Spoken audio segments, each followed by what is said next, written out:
Welcome, my friends. Welcome to the outer fringes of reality, where fact meets speculation, where paranoia meets illumination, where madness overlaps the fragile membrane of sanity. Do not be afraid. Open your eyes and open your minds to that region that lies beyond the realm of the known, that region we call the ExoZone. I am your host, Dicktor Van Doomcock, the future ruler of Earth.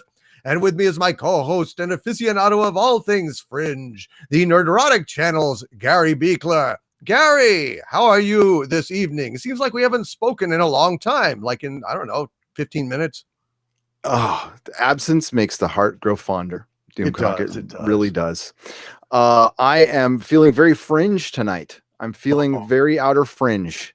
I think there's a lot to talk about. As I threw into the chat, it's kind of an open lines night tonight. I've got some topics that we can go over, but we can definitely talk about anything weird this evening.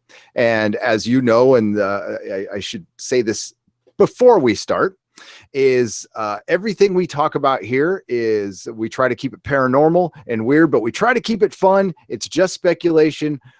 We are not stating this as our beliefs or what your belief should be. We don't mean to disrespect any religions or any belief system.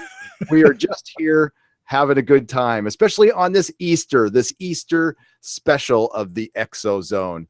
I also want to let everybody know that after it airs live, because of the algorithm gods, which we all must pray to until Dicktor takes over the planet and fixes the YouTube algorithm, we have to unfortunately put this on other channels. So you want to catch these live here, but then I'm going to plant it over at Nerdrotic Live.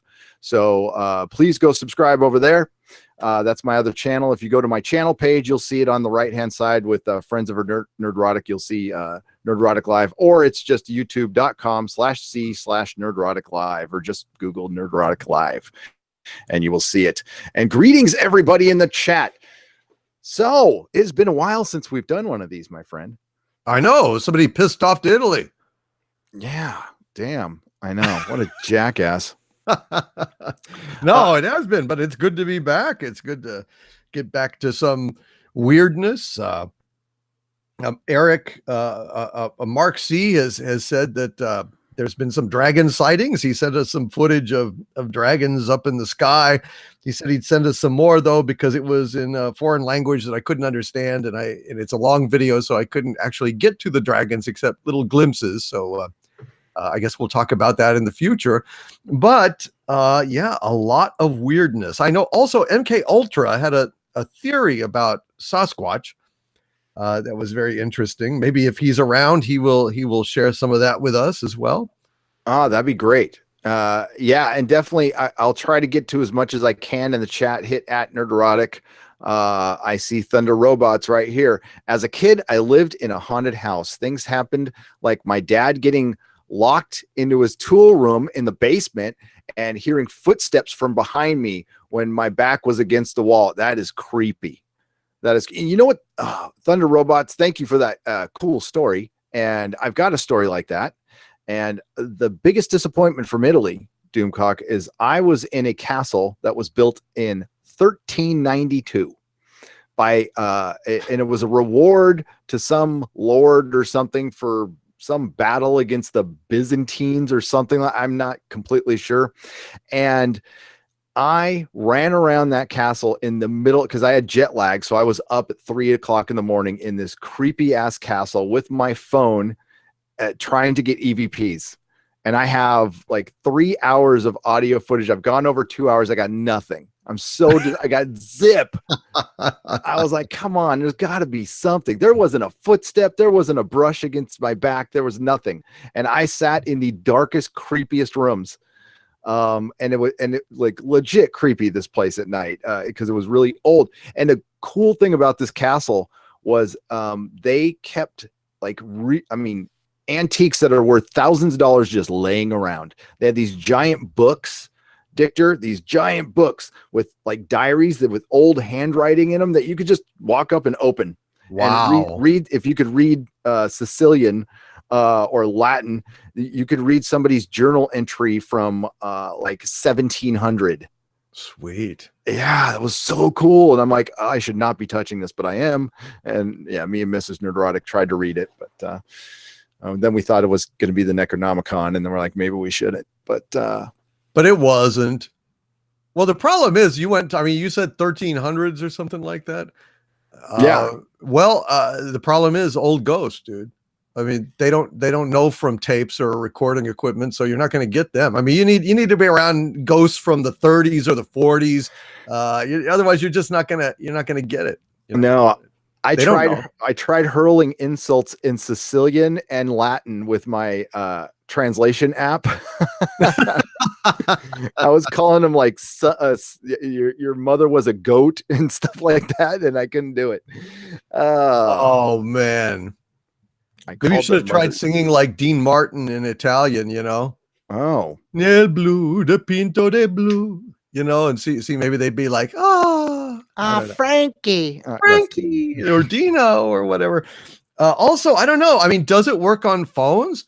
I mean, doesn't it have to be like a actual like tape, like a cassette or a reel to reel or something? I mean, I don't know. I'm asking the chat. I'm asking people. I don't know that it works on digital. Does it?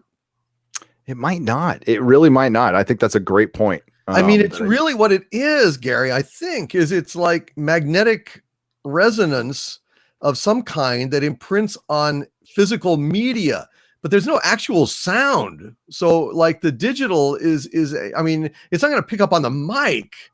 So it's not really going to imprint itself on a chip. I didn't even think of that. Well, that's why you're in the center of the earth making robots, and I ran a comic store. So I don't know. I mean, I'm not an expert on it, but since you didn't get something, that's the only reason that I can think that you didn't, unless of course it's all hooey and doesn't work. But I've heard it, I've heard it so many times that I'm pretty convinced it does work. Next time, try it with a cassette. Yeah, I will. I mean, ghosts are the one thing I've actually had an experience with, like a legit creepy experience. I used to live in a movie theater in Encinitas. It's still there. Oh, how awesome. I was for a little while I was a projectionist, but mainly I was the pot and drug dealer for the guy who ran on the movie theater. And so I lived there, and I would close up at night, and this is the place where we did Rocky Horror Picture Show. And I would spend many a night there. I'd clean up after the theater, all the movies ran. I went and cleaned up the theater. But one night after Rocky Horror Picture Show, two of us stayed late, and there was a dressing room under the stage. So it's an old movie theater built in the 20s. It has a stage with a screen over it. And it was just us there because I locked us up, and there was me and two girls, and we were smoking bowls under the stage, and we heard somebody walking over us, and we all like, whoa, somebody's here. So I went up, and the only other person it could have been was my friend Chris, who had keys to the theater, or the owner. So I'm like, oh shit. So we ran up there, and there was nobody there, and I'm like, somebody's fucking with us. I'm like, Chris, or Alan, who was the owner of the place, and nobody answered back. And I looked around a little bit and didn't think much of it. Honestly, I was like, somebody, it's like, whatever, come down if you want to come down. And I walked downstairs, started sparking a little bit, talking to the ladies, hey, two girls there smoking bowls. It was a good night. And we heard the footsteps again. So I ran up there again, and there's nobody there. Now I'm starting to get a little freaked out. I'm like, okay, this is weird. I'm all, Chris, if you're fucking me, I'm going to beat the crap out of you, dude. And I looked behind the curtains. There's an exit. There was a little passageway to the exit that goes on to E Street. And Encinitas. This is on 101 downtown Encinitas. It's called the La Paloma Theater. It's still there. It's still showing Rocky Horror Picture Show. And went back down again, heard the footsteps again. And now I was like, the hair was standing up on my arms, and the girls were completely freaked out, and we got the fuck out of there. We were just like, I'm okay, we're leaving, bye. And we went across the street to the and that's like one of the instances I've had in that theater. So we went across the street and had carne asada burritos till the sun came up before we went back in that place. Sweet. Yeah, that was weird.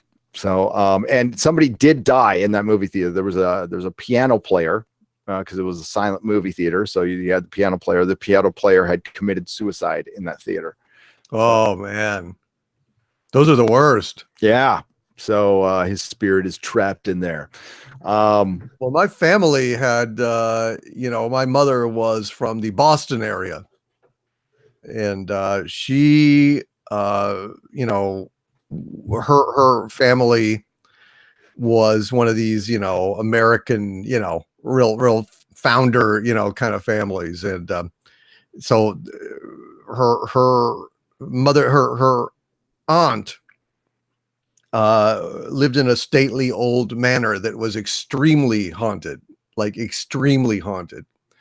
And like the kind of thing where like at night they would say that you could feel somebody passing by the bed. You would feel the shifting of the sheets as it walked on. And then there was a little her cousin, when he was a little boy, the mother heard him talking in his room, all conversationally, with pauses. And she finally went in and said, "What's going on?" What? And she said, "Oh, I was talking to the nice old man, and he was a sea captain. Turns out that the former resident of the house was a sea captain who died there, and he was having a conversation with the kid." Oh, I love stories like that. And they were just having a little talk. It was really normal. It was way back when. So unfortunately, nobody was, I don't think, documenting it or anything. But I mean, dude, there was like evenings where you would hear a loud party going on downstairs, a loud party of ghosts, and like with voices and chatter and everything. You go down there, there's nothing. So, I mean, it was extremely haunted. And that's weird. And that makes you think, is it okay? And there's so many different levels of it. Like it could be just ghosts, disembodied spirits, on, people who don't know they're dead, whatever. And then there could be like the party you heard, which is like an imprint in time or something, or some kind of loop going on, whatever it is. It's cool. I do need to bring up that somebody really big just passed away. In the field of spirits and ghosts, Lorraine Warren passed away from The Conjuring, and she is from the Warrens. And of course, we had Annabelle Creation and all the movies that were made about her. Yeah, she just passed away, and a couple days ago. 92 years old. A good life, a good long life, taking on ghosts. And I mean, I haven't seen Annabelle. I've seen The Conjuring. I like that movie a lot. I thought it was actually pretty good. But yeah, she just passed away. So rest in peace. And now she can become a ghost herself if she wants, if she so chooses. But yeah, that's very sad. So rest in peace, Lorraine Warren. Absolutely. And wait, well, we got a couple of super chats here. Let's get over there. Daxamite 999. I've heard of this thing called STD. It's shrouded in mystery. Some say it came from nowhere and appealed to no one. Classified to this day, no one knows why it exists, and no one cares. Daxamite, thank you. It's classified, so we can no longer talk about it. That will be great. That would actually, Robert Meyer Burnett said that, and I totally agree with that. Unfortunately, I'll be making lots of videos about it. I'm going to kick the shit out of that goddamn thing until my dying day. Even if it gets canceled, I'm going to go back and pick up like part twos of reviews of all the things that I left on the table just out of like despair, out of like, oh, this thing's running too long and I need to cut this video. I need to stop working on it. But there's more stuff. There's always more stuff. You can drill down forever into this stupidity of these shows. Oh, and definitely, and I'm sure you're aware of this because you made the videos.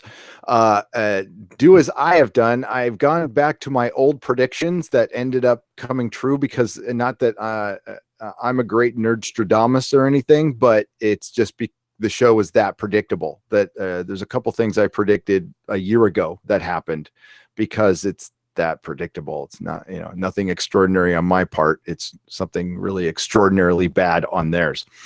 Yeah. 800 Hong Kong dollars from our good friend Doomcock, John T. Net. Hail John T. Net. Hail, my friend.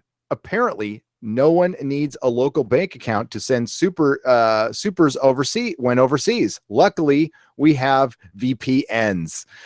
Hail the herald of nerd and my lord Doomcock. Greetings from Rotterdam. Jet lag, so we'll miss the stream. Have fun all. John T. Net, get some sleep. Thanks for... Oh, wow. You can hear the Nerdrotic dogs back there. Get some sleep in. I'm glad you made it to Rotterdam and have lots of fun. Thank you, John. Good to see you, my friend. Hope you will come back next week out of Rotterdam for the next ExoZone. Yes. Rotterdam. That sounds cool. Yes, it does. Traveling on business. John T. Net's just like the world traveler. Are you a spy, John T. Net? John T. Net is an international man of intrigue and mystery. Ah, that's brilliant. And my ambassador to China as well. Ah. Xana Doom, ambassador to China. Women want him and men want to be him. John T. Net. Mark C, $5. I once experienced what could only be an attempted possession. I've never felt like that kind of hate before. Oh, do elaborate, Mark C.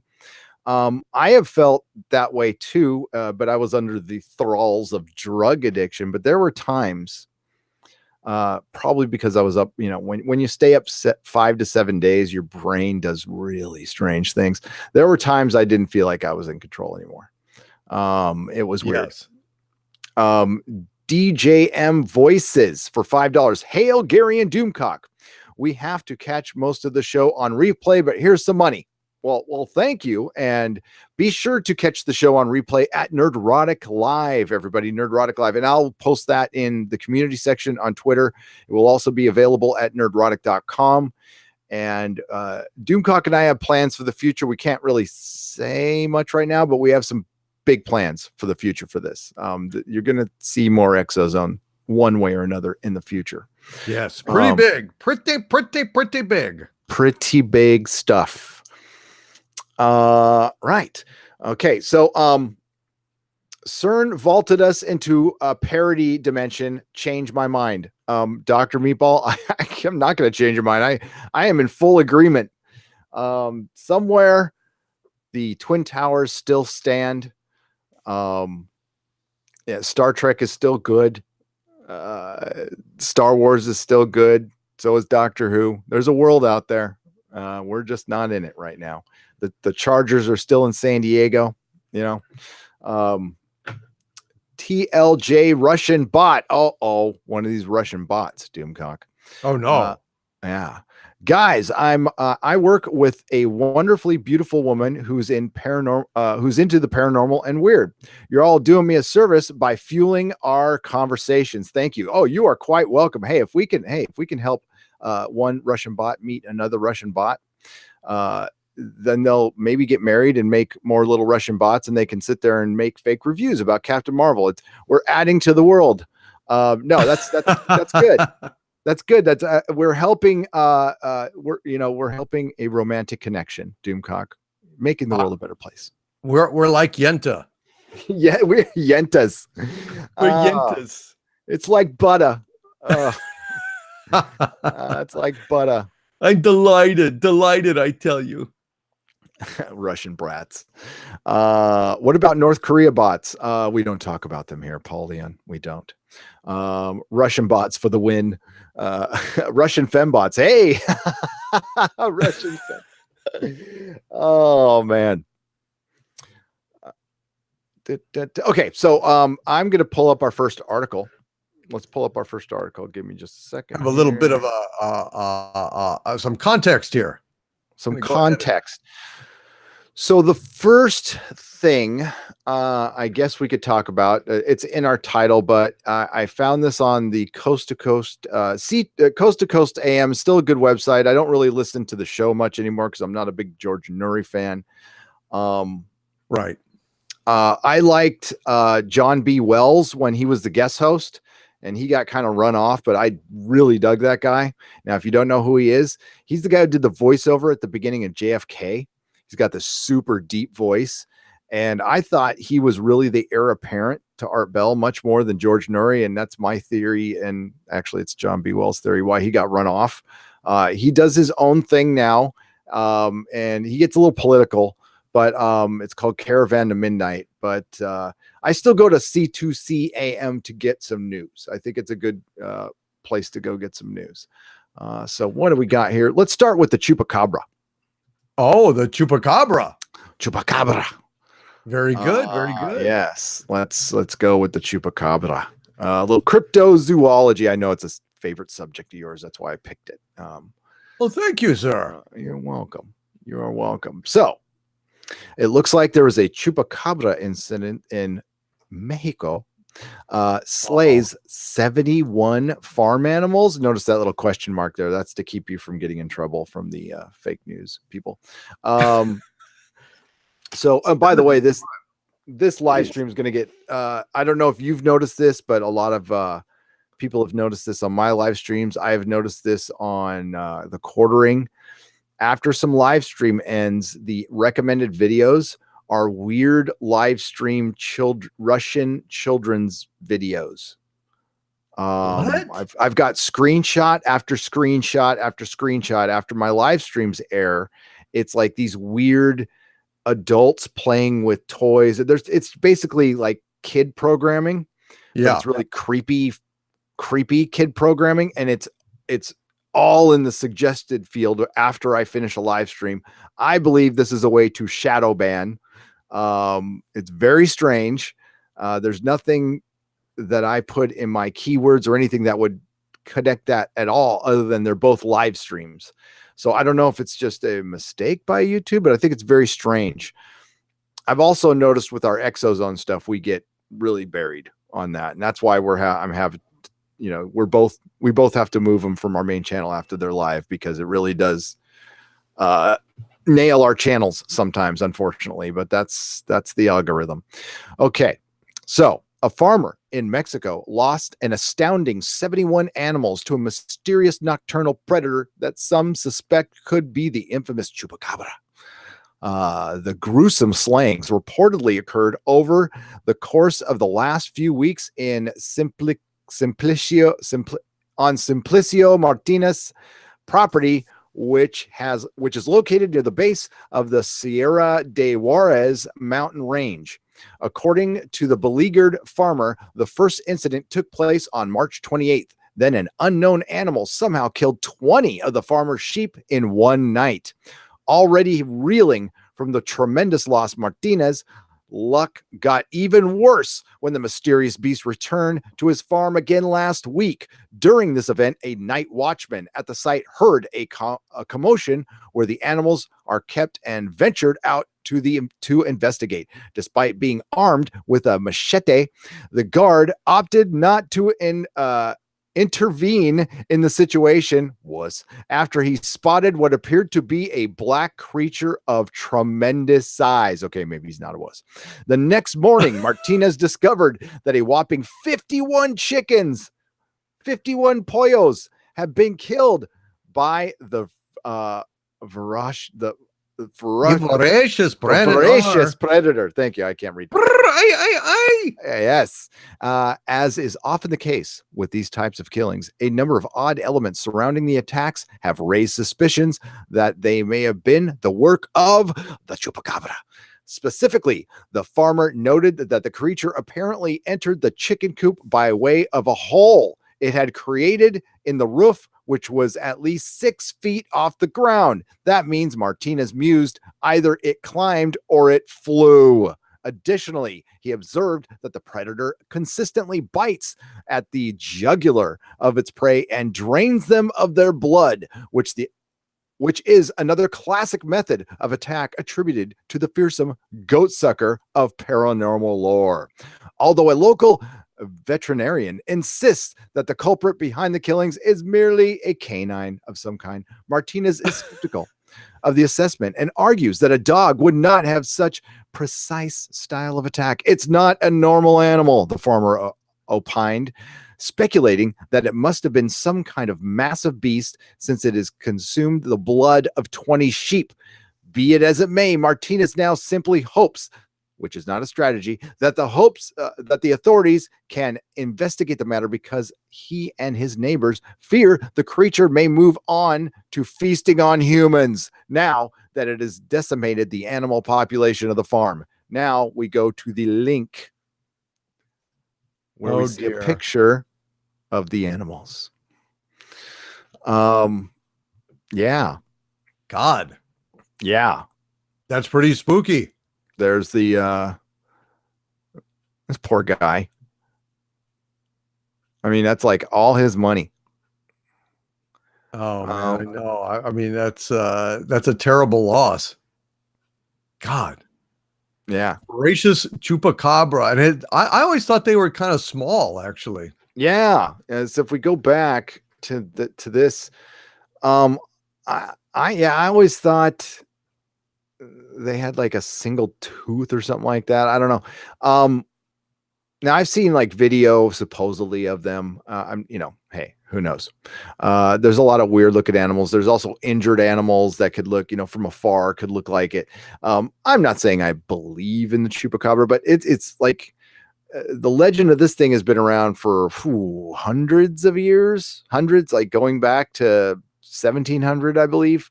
So yeah, there's something out there, but you think somebody would have seen one at this point, but you never know. That's a lot of farm animals to be killed by one dog, and the dog would be really loud, and the dog would not leave much left. And for one, it would just need one or two. I don't think it would kill everything unless it was a rabid dog, which I guess could be the case, but I don't know. What do you think, man? I don't think it was God, that'd have to be a hell of a dog, wouldn't it? And I don't think the guy would be scared by a dog. I mean, No. he saw something that obviously like stayed his hand and said, he basically said, good luck with all that. And I don't know, man. What do you think? Yeah, well, listen, packs of dogs can be intimidating. I experienced that in Sicily. Sicily has an amazing amount of two things: dilapidated castles and forts that are hundreds of years old, just everywhere, just freaking everywhere, and dogs running around everywhere, just wild dogs or lost dogs. And I mean, a lot. You have to avoid them on the road. They're pretty friendly though. I mean, they're all a bunch of flea bags, but I mean, some of them are pretty cool. I wish I could have taken a couple home, to be honest with you. But yeah, we had a group. We were in a town. We were just walking around this town, and there was a group of like 5 or 6 dogs, a pack of them. And they all came up and just sniffed my legs and left. And I was like, whoa, what? So yeah, I don't think it would have to be a pretty damn big dog, like maybe like that guy saw at Skinwalker, that giant dire wolf type of dog or whatever, but still. Right. Yeah. Interesting. Let's go to the chat. That is very odd. I just wish people would get some footage of this stuff.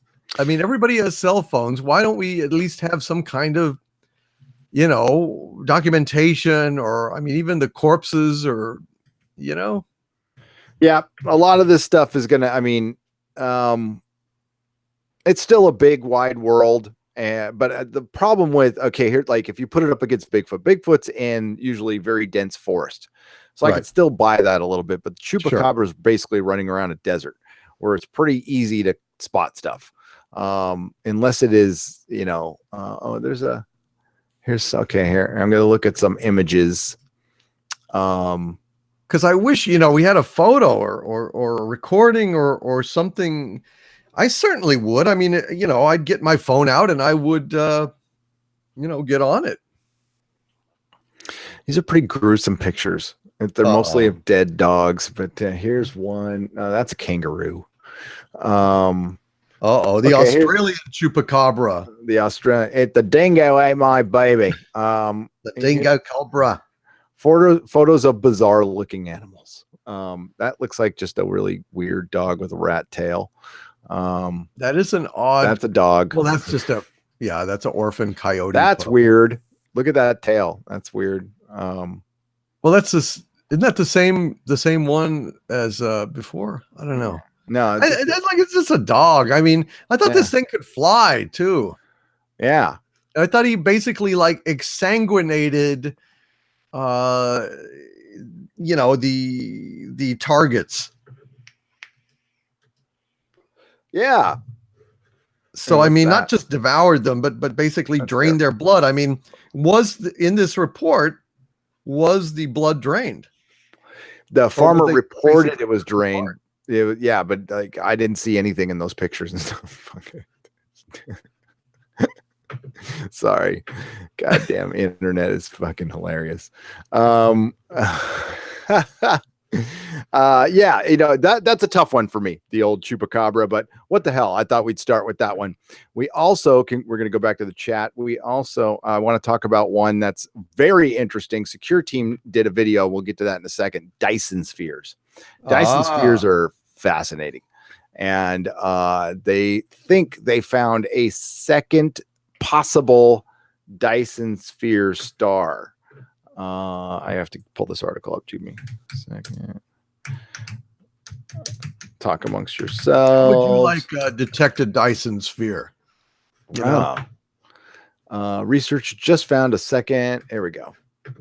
I mean, it says it would surround a sun. I mean, would it enclose the sun or is it just surround it? It's just surrounding it. So it doesn't enclose it. Okay. So it's a lot like in Infinity War. Thing that was surrounding the star that Thor had to restart. That's kind of what a Dyson sphere is supposed to look like. Now the reason, the way, and you know this, the way they judge it is, it's the amount of light that is reduced when you're looking at a particular star, and we know that's how we guess the size of planets. That's how we know exoplanets are there. It's usually if a big planet goes over a star that's a certain amount of light years away, it dips the light by 1% or 2%. It's very minimal, but these two stars have drops of light of 20%. So it's either that's something giant for one, and it's consistently doing it, which is weird. Let's get to the super chats and then we'll get back to that article. It's interesting, and again, I just float ideas out here, and you guys tell us what you think. Dr. Venkman would love to hear more about the I'll start again. Would love to hear about the Piri Reese map, and I will certainly, we could talk about that. I was talking about it Friday with Comics Division. Comics Division doesn't believe in that stuff, but I do. And the Piri Reese map is not anything people have to believe in. It's a fact. That map is a bona fide fact, and it's just one of those anomalies that archaeologists go, I don't know.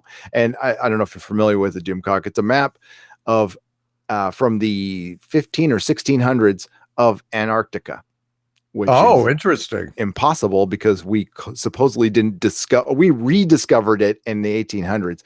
But I will definitely do that, Dr. Venkman. That's something we'll get to because I know a couple of things about that.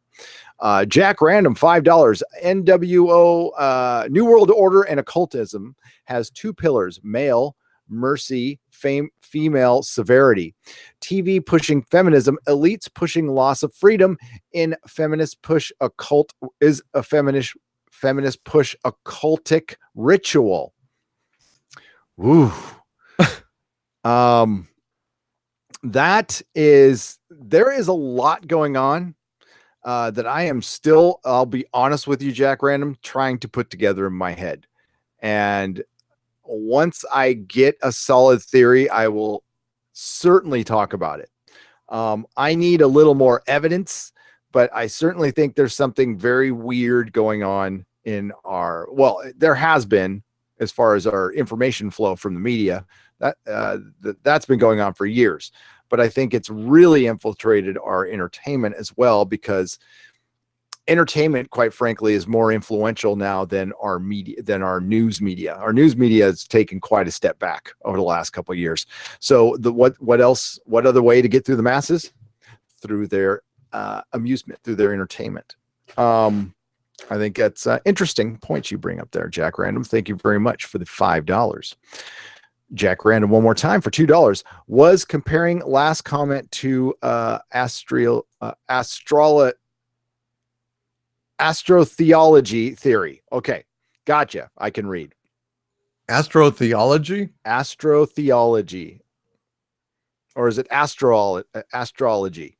I maybe just accidentally put in theology, but maybe he meant astrotheology. I don't know. Elaborate on that, Jack Random. If I'm misreading that, I apologize. North American Vikinger for $5. Mexican Chupacabra. Navajo Skinwalkers. Bigfoot. Yeti. North Wendigo. Shapeshifters of the Americas. Shapeshifters. Skinwalker Ranch. ExoZone topic. We did it. What, a month ago?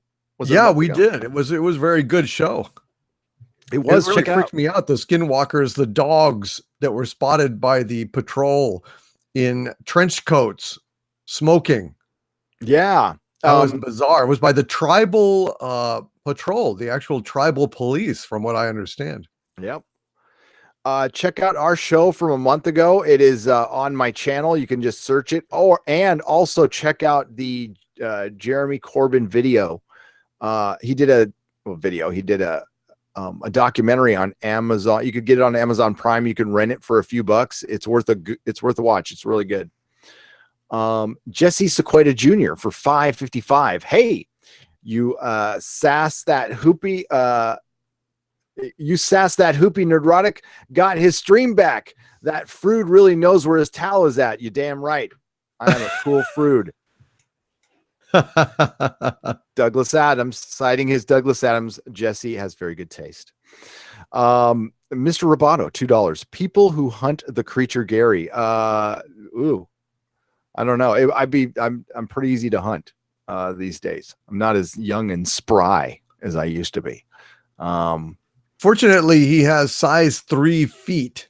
So he's not mistaken as Bigfoot very often. He has the dainty China girl feet. It's the damnedest thing. That's why you never see his feet. They're almost like fucking hooves, but they're really like the China girls that would get their feet bowed and broken. You know, basically Gary can't walk. Yeah. You never see him really go anywhere. You never see the lower half. You know, he hobbles around. You know, like a geisha, like a bearded, big-footed geisha. Wow, it was from all those probes too. My ass hurts every time I wake up in the morning. Bruce Lombardo, $1.99. Don't forget to visit the P.O. box, good sir. I am visiting it tomorrow. Unfortunately, it was closed today because of Easter. I have my P.O. box at a UPS store. So that's in West Portal. But I will. Thank you, Bruce. And I will. Yeah. Once I Nerdrotic Nooner tomorrow at noon, noonish, right after I release my, God, if I can get through it, my Star Trek breakdown video. Peter Davison, Australian, $2. Max Spears witnessed sphere activity as a child. Like the glowing spheres, Peter. Those are kind of a thing too. And thank you. And by the way, you had a super chat way up here. Australian $2 sent book to Doomcock. He sent you a book, Peter Davison. When did he send it? When did you send it, Peter? You can respond in the chat. You don't have to give a super chat. And Chris, thank you for the $2 donation. He sent me a Fifth Doctor Doctor Who book, and it's awesome. And I'm going to review it on Patreon. Oh, sweet. That's great. I've been having some trouble with, I'm just not, like, one thing went missing from that people sent me. And so I'm asking people, let me know, when you send something so that I know to look for it. Cause that was a little weird. I don't know what happened there, but that could just be common postal incompetence, but yep. All right, before we get back to the regular chat, let's go to now this is reported originally. I found out about it through Secure Team 10, which is a great channel. Tyler over there doing some great work. I'd love to talk to that dude someday. Oh, Researchers just found a second Dyson Sphere star when astronomers discovered a strange pattern of light near a distant star called KIC 8462852. Man, work on those names, guys. How about Man. Bob or something? Back in October, it was like nothing anyone had observed before. When a planet passes in front of a star, the star's brightness usually dips by around 1%. But KIC 8462852 has been experiencing dips of up to 22%. Doomcock. Wow. Suggesting that something hugs. It's a big hug. Something huge is zooming past. And now a second star with strange dips in brightness has been identified, named Epic. I'm just going to name it Epic. It's EPIC 204278916. The star is estimated to be about the size of our sun in diameter, but has only half its mass. It was discovered by NASA's Kepler spacecraft in 2014, and ever since, a team of astronomers led by Simone Scaringi from Max Planck, from the Max Planck Institute for Extraterrestrial Physics in Germany, has been keeping tabs on its dips in light or light curves. And this thing is even stranger than KIC 8462852. The researchers report that over 78.8 days of observation, Epic displayed irregular dimming of up to 65% for around 25 consecutive days. As we mentioned above, something as huge as a planet orbiting the star will cause it to dim just 1%. So what could possibly be big enough to cause a dimming of 65%? Back when researchers were trying to explain the irregular and large dips in brightness of Kik, also known as Tabby Star, they came up with two plausible explanations and one not so plausible explanation. Huh. The first plausible explanation was that the large and irregular light curves were being caused by a massive swarm of comets orbiting the star. Okay. The second suggests that Kik is a distorted star that spins so fast it becomes oblate, or meaning that it is larger, meaning it has a larger radius at the equator than it does at the poles. As Paul Gilster from Centauri Dreams explained, this produces higher temperature and brightening at the poles. Excuse me, while the equator is consequently darkened. The not so plausible explanation is that the dimming is being caused by a kind of Dyson sphere, a gigantic sphere made of solar panels that completely circle a star, featured in several science fiction stories.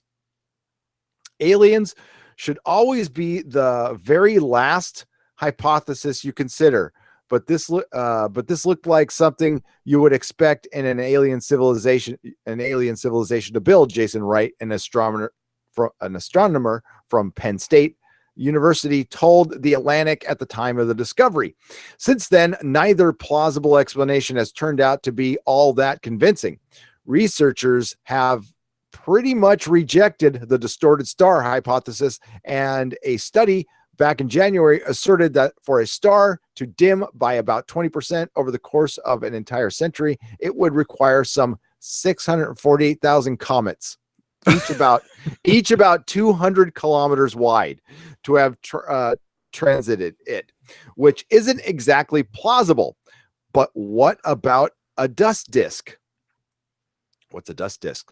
The German team behind the new Epic observation suggests that its massive dips in light curve could be caused by the existence of protoplanetary disk that's oriented edge on in relation to the Earth. That orientation could mean it's not only blocking the light from the star or at certain times, we're also at the wrong angle to be viewing its own infrared radiation. A protoplanet disk is a rotating disk of dense gas and dust that tends to surround a newly formed star, which is plausible in the case seen as EPIC 2042786 appears to be relatively young, no older than 11 million years. How do they know that? I mean, don't know. To put that in perspective, our sun is estimated about 4.5 billion years old. How in the hell could you know that? I don't know. The only thing could be like maybe the spectrum of the light or something, but I don't know. I think they make a lot of assumptions, you know? Yeah. Like the assertion that they made earlier that they said aliens should always be the last thing that you think of, the last option that you think of. Well, no. You could think of it's it's a Bigfoot. It's it's a goddamn dimmer switch on the star. You could come up with an infinite number of silly possibilities that aliens should actually be kind of close to the top of the list of things that you think of when you get right down to it. I mean, what is this bias? This scientific caution against the hypothesis that somewhere in this vastness there is a replication of the life that is here. I mean, we know that life exists. It's here. So if it's here, why not there? Why is it scientific heresy? Why is there burning at the stake to hypothesize that, hell, there might be some other guys like us out there? I don't understand. Maybe it's, they're hypothesizing that there's, what did they say? 648,000 comets that are 200 kilometers at minimum wide. That's more plausible. And they're grouped up, circling, or there's some disc-shaped dust cloud that's on its side. That sounds well. Why not just say it's a glitch in the matrix? Like that we are right in some sort of similar. We're in a sim. We're in a giant sim, and it's just bad programming. Somebody didn't code very well. Right, exactly. I mean, it's just this narrow-minded approach to alien hypotheses that I find intellectually very bankrupt. I mean, why should any option have more or less weight than any other? You should be treating this agnostically. You should be not swayed for or against the hypothesis of alien life. Yeah, and the fact that if they were true scientists and they weren't so damn dogmatic in their beliefs, and this is so ingrained in the academic system and stuff. I mean, what harm is there in saying it's possible? I mean, and like the fact that they're even saying this, proves they have come a long way, that it's even being considered and talked about. But I will acknowledge that. But I mean, what harm? And that's kind of something I wanted to talk about with the chat and stuff too. It's part of my title, The Reality of UFOs, is like, what is the harm of just saying, yeah, it could be? I mean, like, we don't know, but right. It's the human fracking ego. It's scientists. I'm not gonna say, I don't want to generalize too much, but we'll just say maybe there's a couple out there that have their whole self-worth wrapped up in their PhD or whatever. And it's very hard for somebody whose whole self-worth is based on being a brainiac to say, I don't know, right. Which scientists should be saying that all the time. And a lot do. Okay. But you see, I mean, the guy I trot out the most, and I just don't like him. And sorry if you do, and that's cool if you do.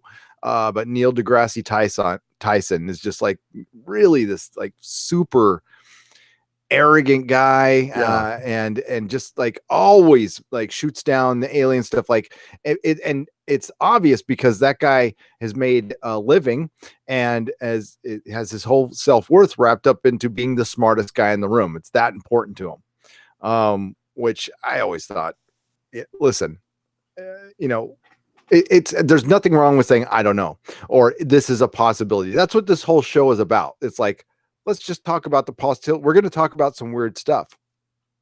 It probably isn't true, but I mean, there's definitely weird stuff out there. We're finding weird stuff all the time that we can't explain every day. As time goes on, you know, archaeology's had to change, science has had to change. Just look, even 5 years ago, like a Dyson sphere wouldn't even be considered, or 10 years ago, I'll say. So, I mean, we are making headway in that. It's just, come on, guys. Yeah. So No, that's a good point. I mean, it really is that, you know, they are at least discussing it. And the Harvard astronomer that talked about Oumuamua may be an alien probe and was willing to go and publish that shows that there is, you know, science does advance. It just kind of advances in little conservative creeps and crawls, you know, inches instead of leaps. yeah. And when I get to later on talking about Graham Hancock, there's some really good news with that too. Plus, he's got a new book coming out in like a week, or maybe it came out already. Or no, it's at the end of this month. Okay, I'll finish this up. Young stellar objects, YSOs, are known to have a large flux dips in this weird star, and this weird star has. And they've sorry, hang on. I need another drink. And they've recently been shown to come in a variety of inclination angles. Now, the better telescopes we have, we're going to find so much more weird stuff out there anyway. There might be stars that just plain ass blink. I mean, who knows? I mean, well, there's pulsars, right? So, right. Yeah. The best part of this hypothesis could be applied to Kick, too, says Siegel. While Kick's age was initially estimated to be hundreds of millions of years old, a number of astronomers have argued that it could be much younger. And still, I have no, and I'm sure they have a way of doing it. I just don't know how you would age a star. And even if it's not, mature stars have been known to host rings of cometary-like debris or dust called circumstellar disks. Which always include a vast outer disk, but often an inner one as well. One of the circumstellar disks could be surrounding Kick. If the star turns out to be younger than it's generally accepted, blah, blah, blah, the German team's observation have yet to go through the formal peer review process, so this is very much up for debate. But the fact that we found a second one, and the deeper we look, and if you see on top here, that's kind of a representation of a Dyson sphere.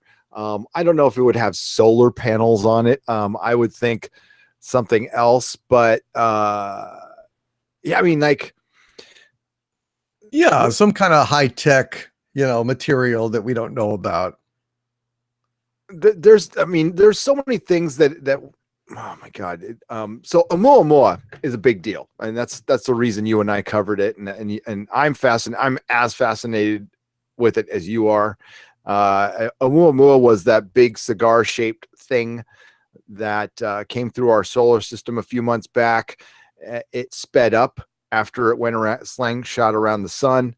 And as Doomcock talked about, a Harvard or Yale, I'm sorry, professor. Yeah, it was Harvard, and it changed trajectory as well. Yes.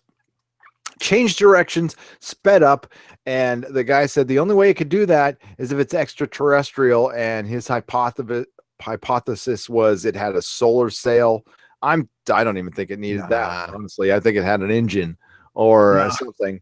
And the theory, so there's a picture that's been going around the internet that is completely, it's false. So the picture that's been going around the internet is like this giant rock shard. They have no idea what it looks like. They know it was a red in tone, which tends to be the color of a lot of the asteroids that come out of the Kuiper Belt. But that's it. It was spinning it was metallic because it was reflecting. There is actual video of it, but it's very blurry, so you can't really tell what it is. It's hard to find, believe it or not. If you go on Google and you search it, you're going to get a lot of animations of what people thought it was, but there is Kepler footage or some sort of footage of it spinning around. And yeah, I think, and they think there's more out there.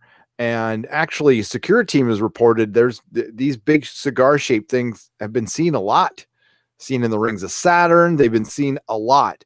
So I certainly, why wouldn't it be a probe? I mean, like if you were advanced civilization, the first thing you'd be doing is checking out other solar systems, and you would use a probe. You wouldn't send people or your people or whatever the hell it is. Let me assure you, they use probes. I've been probed.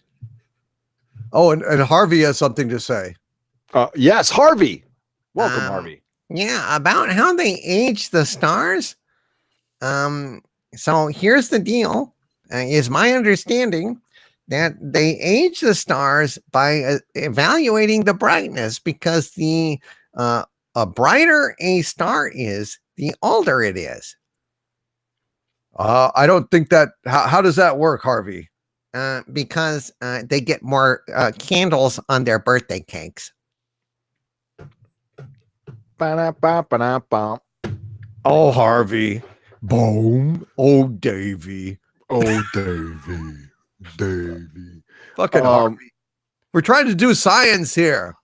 All my tubes and wires, careful notes and antiquated notions. Thanks, Harvey. You're welcome. Fuck both of you. All right. Well, George. Okay. He had to just interject. He just had to be a smart ass.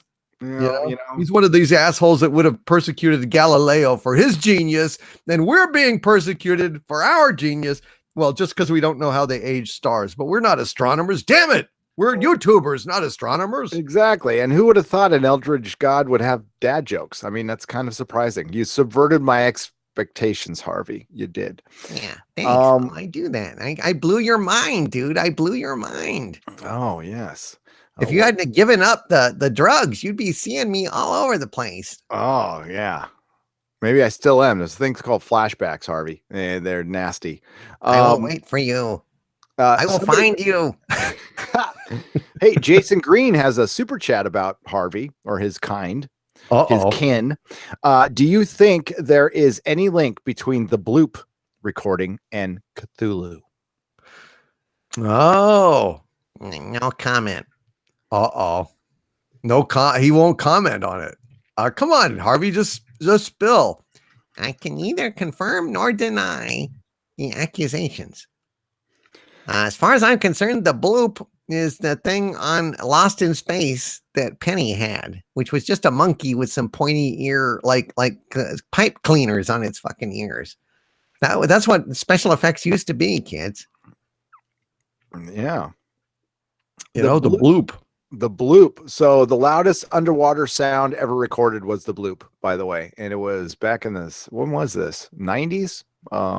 Yeah, what it was like it was serious. I mean, that's a hell of a thing. Science just ignores this shit.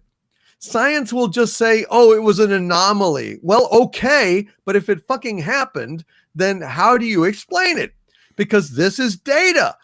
This is an anomaly is still data. And for you not to know it, it's the same thing as that goddamn bright thing in the sky that is brighter than like all the stars in a typical galaxy put together. You know the thing I'm talking about, Gary? No, I think there was this thing that there's this object that I saw it on Secure Team actually, that is brighter than a supernova could possibly be. I mean, they basically were saying that it was of an order of magnitude of brightness equivalent to if you lumped all the stars in a galaxy together. Yes, I remember this. And we never heard about it again. We never heard of what it was. About the bloop here. About the bloop or the brightness, or there's also that dark spot in our in the universe, that there's a giant dark spot with no galaxies or anything. It's just black. No, right here I'm at the bloop, but we'll get to that bright thing because now you got my because I remember hearing about that. But the bloop is fascinating. Yeah, and the bloop was right here. It was off Argentina. I can't play it for you because you guys won't be able to hear it unless I can get it no, you guys won't be able to hear it, but you guys can find it for yourself. Yeah, I'm trying to figure out what the date was when they heard the bloop. 1997. Yeah, I remember them reporting. I remember Art talking about that. Yeah, isn't that weird? Oh, let's see. Bright spot okay, so how would I search this? Bright spot in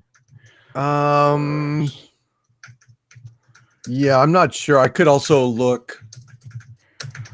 Let's see if I can find something. I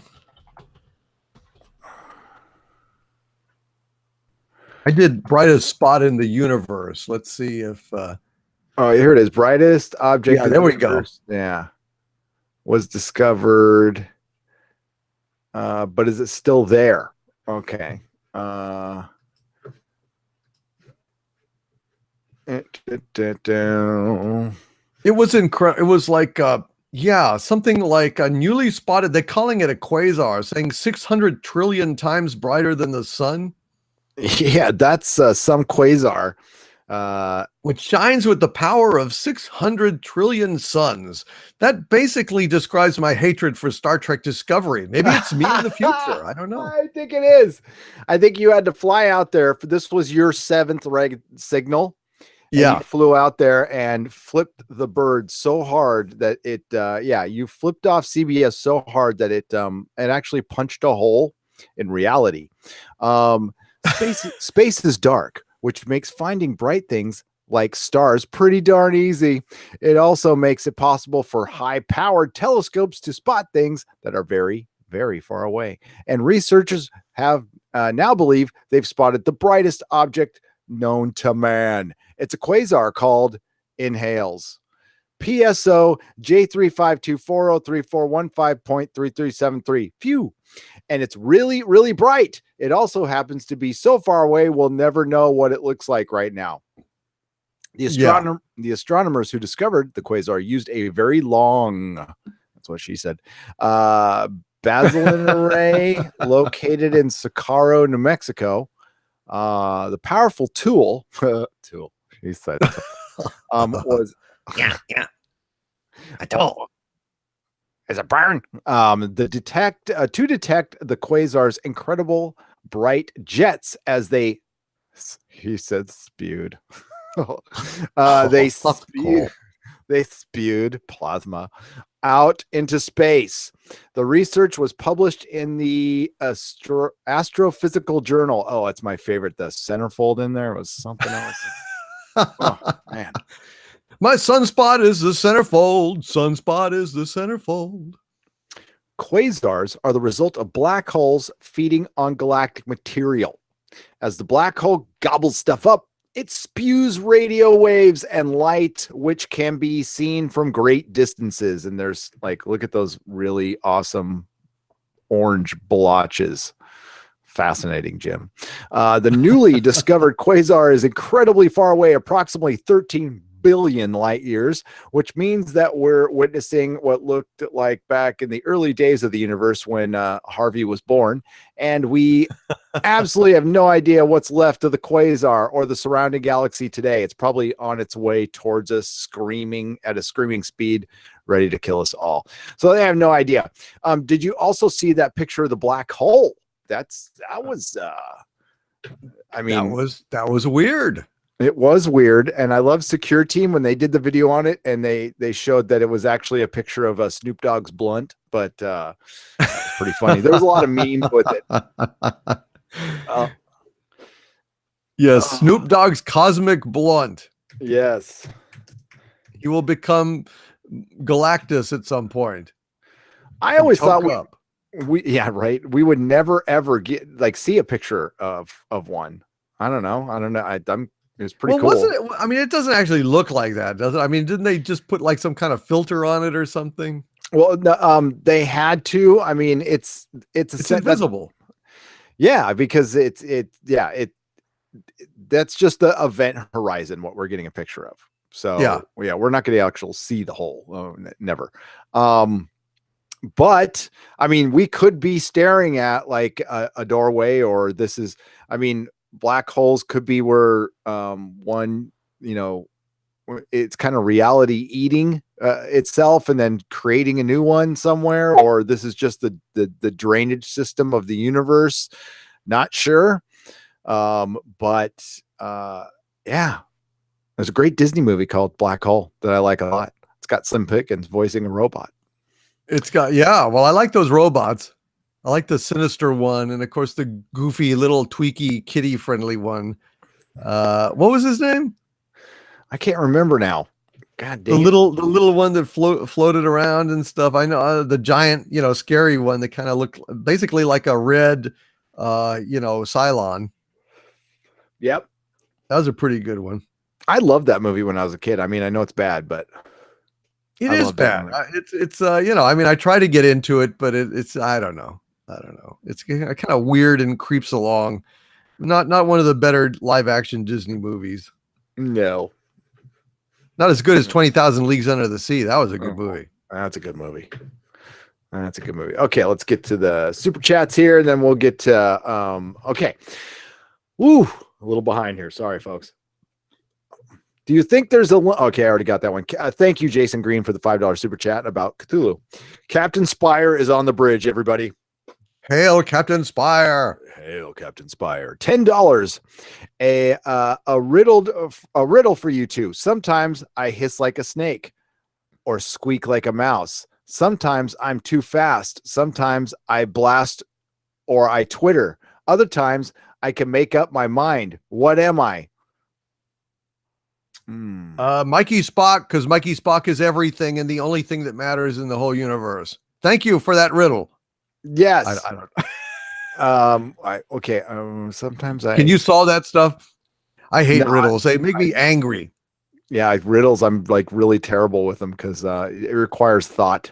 Well, it requires like duplicating the thought process of the person saying the riddle, and I have my own thought processes, and I can't do it very well to duplicate the thought processes of others. Therefore, when I take over the world, when somebody enters my throne room and says, riddle me this, they're looking at the business end of a royal scepter blaster. But Captain Spire is okay in my book. He wasn't warned. He doesn't know. Captain Spire, tell me what's the answer to your riddle. Let's see if anybody caught it now.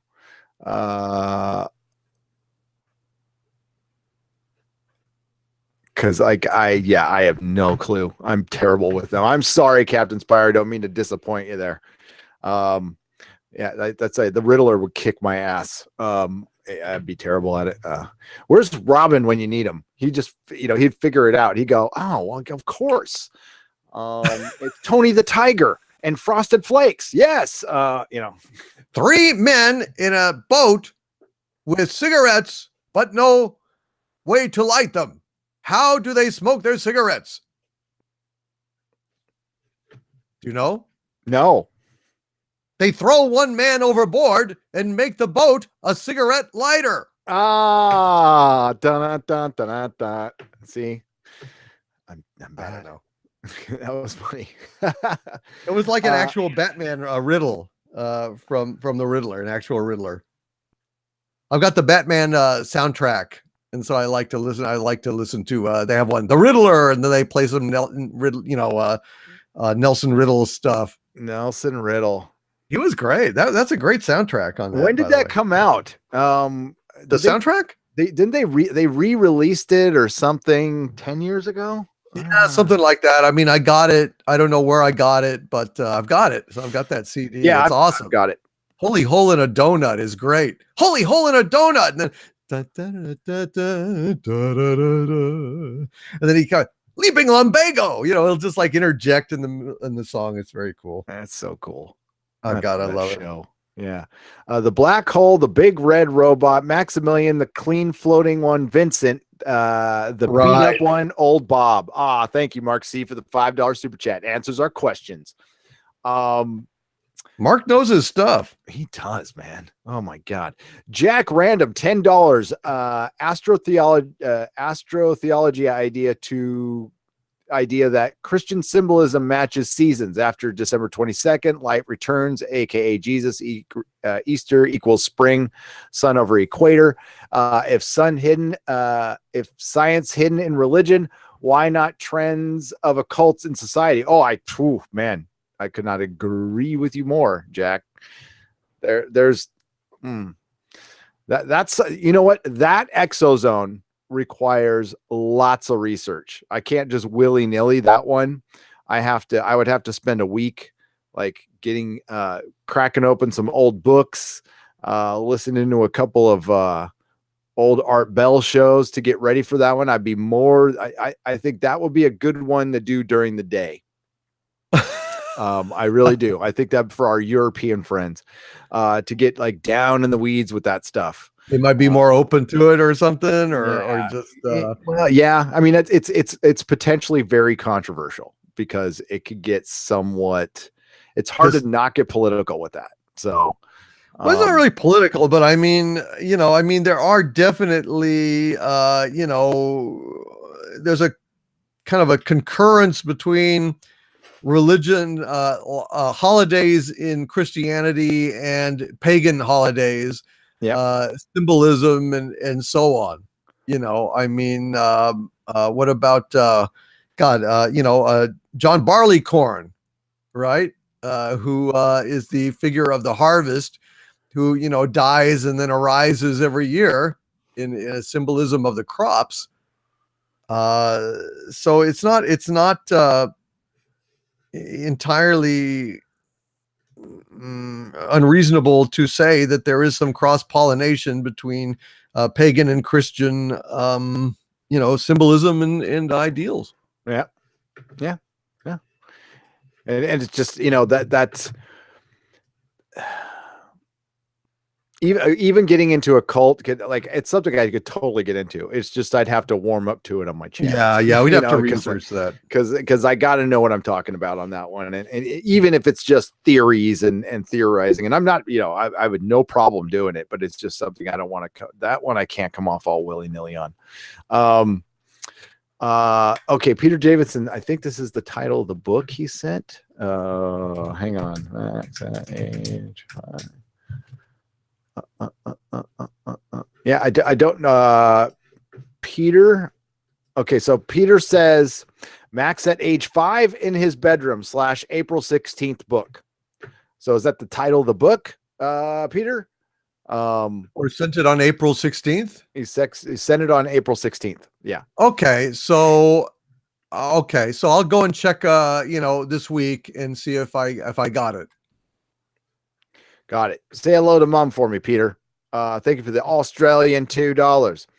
Star Wars for Life, Jeremy's Instagram fan. What is up? How's it going, Stars for Life? $1.99. Hi, Nerdrotic and Doomcock. Great stream. Thank you very much. We appreciate it. Thank you, Star Wars for Life.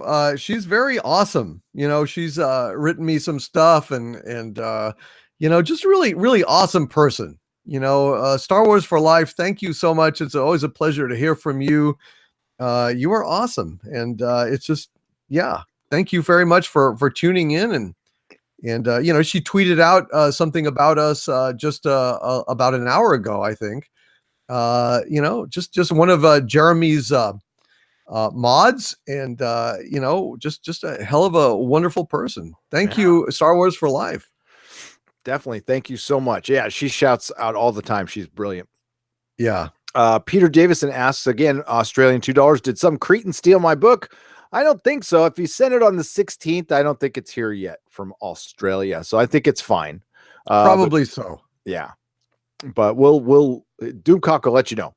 Yeah, just let me know. Also, you can write me, at Dicktor Van Doomcock at gmail.com, or you can always DM me at Doomcock on Twitter, at Doomcock, very easy to remember.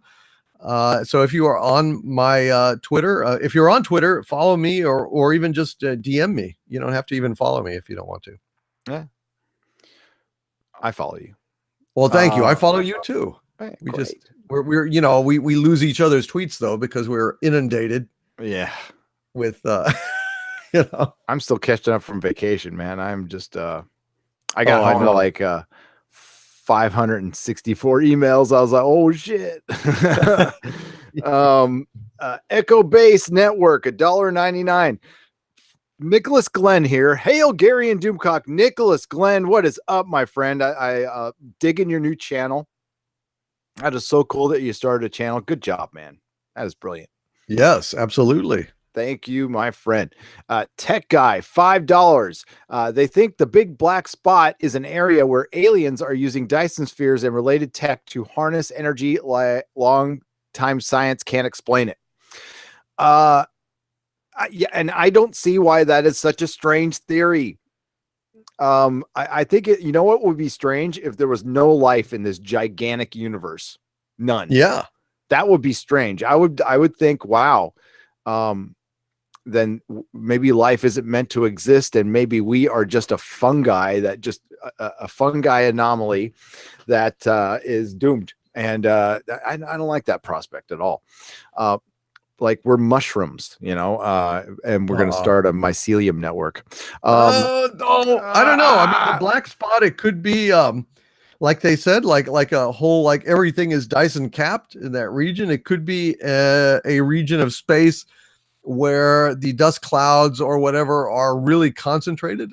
There may have been some kind of cataclysm there that there's just a whole shit. I mean, it's just like a massive amount of particulate matter in that region that is blocking out any light. Or it could actually be some kind of like evil madman like Darkseid that has cloaked that entire region of space to not be observed. Or it could be a Dyson vacuum cleaner. A giant one, and it is sucking. Yes. It is sucking. Or that's where Star Trek Discovery is, on another planet. It actually started on another planet, but it sucked in the entire civilization and surrounding star systems. Yes. By sucking. Actually, I know what it is, Gary. What's that? I've got it. The universe is indeed holographic, and that spot is a dead pixel. It's a dead pixel. That's it. That's what it is. It is not functioning. The hologram is not functioning on that part. It is a dead pixel. It's just a big hologram. Yep. Okay. You know about that holographic universe. Yeah, it's definitely. And maybe that could explain the stars dimming and stuff too. It's just glitches in the matrix. Glitches in the matrix. Mark C. Mark C has a $10 super chat. Once I get my window up here, The Black Hole was the last theatrical film in history that gave you a score overture with a blank screen before the movie started. Composer was John Barry. Really? When did The Black Hole come out? Late 70s, early 80s, I want to say. Okay, because I know that, Star Trek, the motion picture had a score. Well, it wasn't a blank screen, though. That's what he was saying, a blank screen. I mean, it had the score, an overture, but I think it was over like the Paramount Mountain or something like that. 1979, December 21st, 1979. December 21st? This 1979 was the release date for The Black Hole.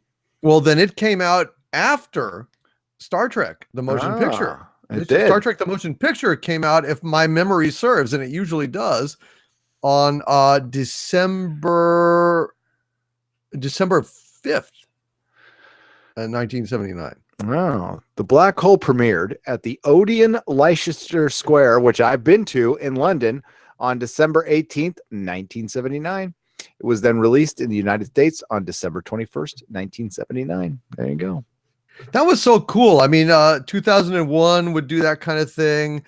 And I, when I was a kid, I used to go to this movie theater in Austin that had curtains. I mean, it was a huge theater, had curtains, and they would play music, the score before it, and then the curtains would open when they would actually show the movie. You know, I mean, Wow. curtains move. I mean, it was cool. I remember a theater with curtains. I was really young. Yeah, Like very young. it was definitely in the 70s, and they pull the curtains. Yeah. And that's when you know the movie is about to start. You get all excited because the curtains got pulled. I wish they come back with those, but yeah, movie theaters are dying. Yeah, I see. Yeah, at the Odeon in Leicester Square, I saw Attack of the Clones. Huh. And it was, I mean, I'd seen it before, but I needed to kill some time. And I was like, I've been walking around London for a week and a half, and I was tired. I'm like, I'm going to see a movie. And I was weirded out that you had to pick your seat. I was like, what the hell? They don't do this crap in America. You just sit wherever the hell you want. But now we're doing it here too. And I watched Attack of the Clones, and I had to pick my seat, even though there was only 2 other people in there. And I remember walking out going, wow, that sucked. So, yeah. North American Vikinger for $5. Yes, the Christmas wreath is the Yule wreath.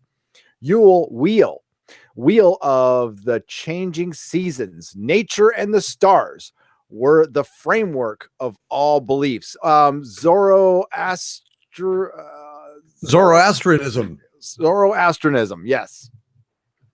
So is it something like that? That I know a little bit about through Graham Hancock and stuff. And it's the first religion. Yes, North American Vikinger. The first religion was some form of, I don't know if it was worship. Yeah, I guess it was worship. It was star worship. And I think it dates back to, I mean, life depended so much on it. The ancients were obviously obsessed with the stars. They were, I mean, like everything is oriented to constellations, astrology. They don't know how old it is. It's freaking old. Spirals, like Stonehenge, Göbekli Tepe, everything is related to the stars. Now, why? Because I mean, we had to survive on that. That's how we judge the passing of time, plus possibly cataclysms, like comets were a symbol. Always a harbinger of doom. A harbinger of doom. Yes. Cock. God, there you go. Yeah, definitely. Here we go. Let's go back to the chat. All demon worship crap. The alignment of the pyramids of Giza is a perfect with Orion's belt. Explain that science. Tekator, they can't. Robert Braval was the guy who figured that out. And I met him. At Contact in the Desert 2 years ago, and he was the coolest dude. He was waiting for his lecture, and he was just he's waiting outside the hall, right? It's hard to explain. In Contact in the Desert, it's held at this, it's like an outdoor convention center. It's weirdly in Indian Wells. So there's a lot of halls. They have a giant outdoor amphitheater, and then there's a bunch of rooms you can go into, but they're all open air because it's freaking hot because you're in the middle of the desert. So Robert Braval's sitting out there, and I don't get starstruck or anything. I saw him, I said hello to him, and I was quietly waiting for his lecture, and he just started chatting me up, and he's all, oh, how's it going? I'm all good. He's all, man, it's like, I've gotten to so many of these, and he just started talking to me for like a half an hour. We had this great conversation, and I could not be happier. Made the trip worth it completely. And yeah, if you're into these, if you go to Contact, it's in Indian Wells. I'm actually going for the ExoZone in like 2 months. And yeah, you'll see Graham Hancock walking around. You can go talk to him, and our boy Giorgio Tsoukalos from Ancient Aliens. He's he's kind of the one who's brought this all together. All this stuff happens because Art Bell made all of this. Ancient Aliens, everything is because of Art Bell. He doesn't get enough credit. He's the one who really brought all these people to the masses. And then they were able to get Ancient Aliens wouldn't exist without Art Bell. So Ancient Aliens brought things even further, and it was Giorgio who produced that and got it together, him and Eric Von Daniken. Man, I met Giorgio when he was living at my friend's house. He was renting a room. He didn't have a ton of money. All I remember, I looked in his room. He had a mattress on the floor, surrounded by books and like incense and shit, like hippie shit. And I met this dude. I'm like, God, this guy's weird. He's like he's a Greek guy from like Norway, but he was really cool. And I did the lighting on a student project for my friend that turned out to be he used it a little bit as his reel and his pitch for Ancient Aliens. Actually, I have it on my reel. My reel's out there somewhere on the internet, from 2010 or 11. And yeah, it's weird. It's weird meeting somebody right before they freaking blow up. I mean, like blow up. And he was totally cool when I saw him. He's like, "Hi, Gary." Hopefully I get to see him. I wish you could go to Contact in the Desert. It's pretty fun. There's lecture after lecture, and it's Eric Von Daniken, and a bunch of cool people are going this year. Would they allow Doomcock in with his mask? Yeah. Oh yeah, yeah, definitely. Oh my God, the people they allow in there, they wouldn't bother you with the mask. Here, I can. Brian Forrester's going to be there. Contact in the Desert. What about Linda Moulton Howe? I think she here. I'm going to pull up the lineup right now, and we will see. Here's the speakers. And they do workshops too. So if you pay a little extra, you can get like an intensive with them. And it's really cool. So for the weekend, it's like a couple $100. Hotels, you don't have to stay there. Actually, what I do, because it's near Joshua Tree. If you're in California, you can stay in Palm Springs for pretty cheap. And Palm Springs is like a much nicer place. You can get better food there. The restaurants are great. Palm Springs is a great town for chilling. If you golf, you can golf. I used to golf. Really? Yeah. Yes, I did. Something I used to do with my old man, my dad. But George Norrie. Yeah, I know. Eric Von Daniken and Linda Moulton Howe and Linda Moulton Howe and Graham Hancock. Holy crap! Richard Dolan. Richard Dolan, David Adar. That's the guy who's so if you don't recognize him, he is the Mars nuclear war theory guy. Oh yeah. That is really a very, very convincing argument. And there's Nick Pope, the former MOD in the UK, who came out and talked about their attitude towards UFOs and their hidden stuff. Jacques Vallée, holy crap. Russell Targ, who is the oh God, I'm blanking on it now. Oh, he was a pet of Worf's, wasn't he? He was a pet of Worf. No, he's remote viewing. He's like the king of remote viewing. So this guy right here, Emery Smith, fraud, total fraud. Clyde Lewis. Oh, Ground Zero. There's your boy right there. There he is. That's Clyde Lewis. Okay. Clyde Lewis is fascinating. I don't know if you've ever heard Clyde. I mean, where he goes insane. Sadly, periodically, Clyde Lewis goes nuts. He will abuse callers for no reason, no rational reason. Just all of a sudden, he'll turn into Cornholio. I swear to God, it's the damnedest thing. It's like the guy will be saying, I'm not sure about, your theory about this. He'll say, "Are you threatening me? Are you threatening me?" He will actually and then the guy will try to say, he'll try to speak, and then he'll talk over him. And I've heard some really bizarre things. So, Clyde, I love his show. I love Ground Zero, but he is a weird hothead, and you never know what will set him off. That's weird. Yeah, it's very fucking weird. Have you never heard that, Gary? I haven't, but maybe I'm not listening long enough.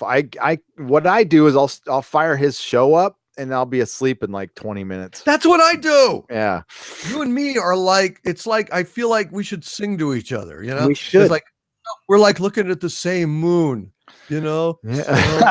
somewhere out there. It's just like, you know, we're listening to Clyde Lewis and both going to sleep. I don't know. I don't know. Maybe we, yeah. I don't know. So Laura Eisenhower. Okay, so the frauds in here, I tell you, because I've seen them at Contact in the Desert. And okay, this is my opinion. These are people who bring the movement down like to crashing to the ground. If you see these two people, they're just they take things way. So of course Whitley Strieber is gone. Great Whitley Strieber, from Communion. Sure. Brian Forster, who is great, by the way. He's got a great YouTube channel, and I love this guy right down here, Hugh Newman.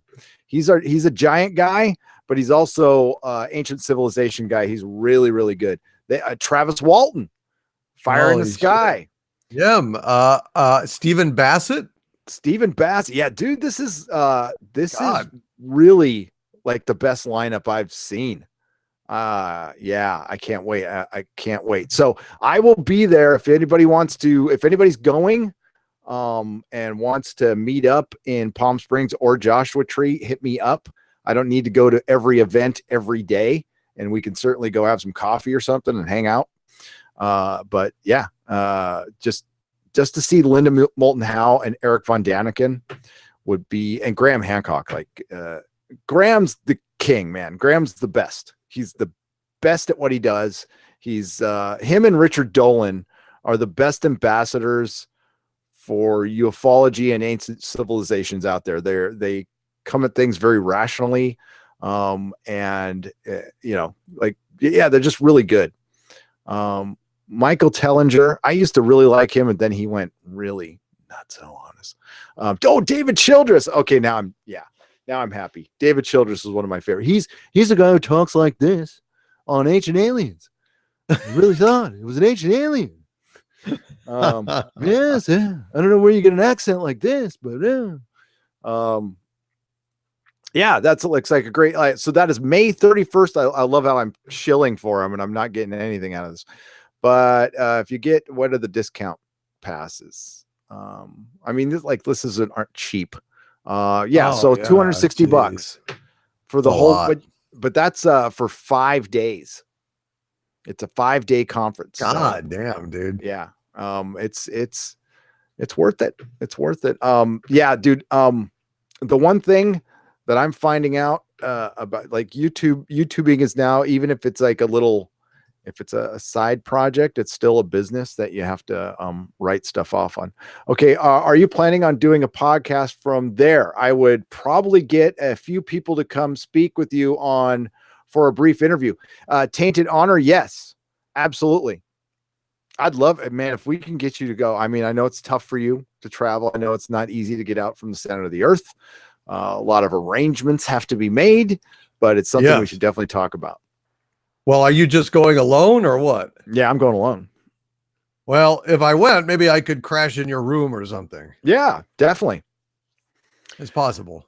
Yeah. I'll probably end up, you probably have privacy, because I'll probably end up renting like a bungalow, or I might have a place. Melissa's, our partner at the salon, has a little place down there.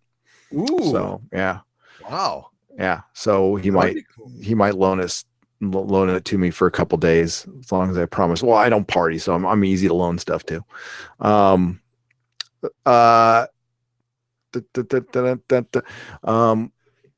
Psychonaut 59. I agree with you on Wilcox for sure. For sure. I wish Ike was going to be there. I know. he's David not Icke, welcome. He's fascinating. He is, but he's not welcome. He got painted with that thing that was not fair at all. But yeah, he's persona non grata now. It's too bad. What's up, Ken Jack Ben? How's it going? Why'd you retract that message? You can put it right back up there, man. I think YouTube does that. Oh, does YouTube? Did YouTube retract your? Try it again, Ken Jack Ben. Yeah, YouTube does do that once in a while. Sorry, didn't mean to blame you, brother. Dun, dun, dun, dun. We're the new odd couple. Blasted Heath. Dun, dun, dun, dun, dun, dun, dun. Am I Oscar or is Doomcock Oscar? No, I'm Oscar. I'm Oscar. I'm a fucking slob. I'm a total slob. I do not clean my lair. I have toys everywhere, books, comics everywhere. There are no surfaces that I can, other than like a bed to lay, and even to lay down at night, I have to shift stuff off of the bed. But it's not dead cats and newspapers. It's toys, comics, books. So it's not like the kind of hoarder with pizza boxes. It's not unsanitary, but it is extraordinarily cluttered because I have so many things I love. Too many Robbie the Robots everywhere. I see a Robbie the Robot I don't have. I have to get it, even though it's the same damn robot. I don't know. I'm not as bad as I used to be, but I used to be pretty anal. But marrying Mrs. Nerdrotic has cured me of that. So you would have been Felix. I would have been Felix. Yeah, I would have been Felix. I mean, just like what kind of insane mind puts this many action figures on the wall? Well, they're very orderly, which I admire the hell out of, actually. 10 years ago, I would have measured perfectly. I would have had my tape measure out, and they would have to be 3 inches apart, 1 inch, and like, yeah, I've gone a long way. So, oh dear, and I'd be, what difference does it make, Felix? Just put them up there. Yeah. For God's sakes, don't you want to get them down and play with them? Oh. Dusting them every day. It's like, but I'm a slob, so I'm Oscar for sure. I dust them once every 6 months. I have an alarm set, and when the channel goes dark for a day, that's dusting day, which is that was a good show, actually. I was 007 Cloud, $2.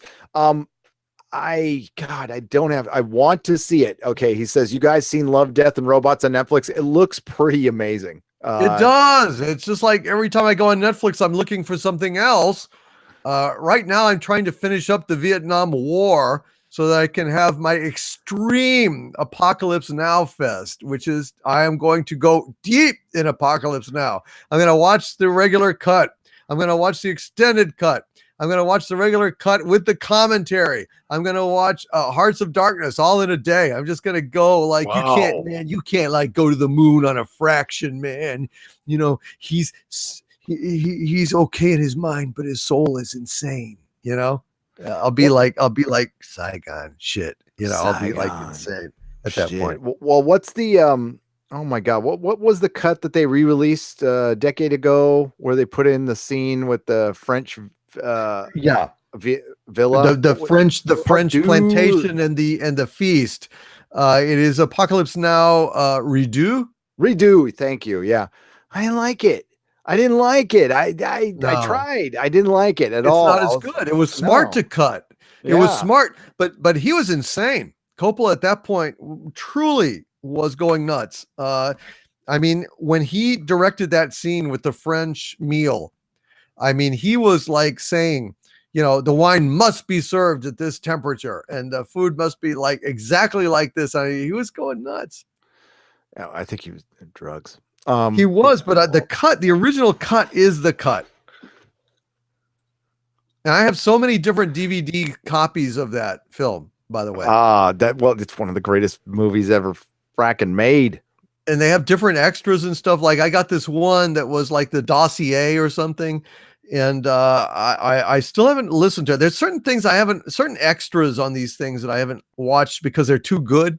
Like it took me forever to finally watch the Blade Runner extra footage on the Blu-ray that actually was about it was all this narration and stuff and shots that were cut out of Blade Runner.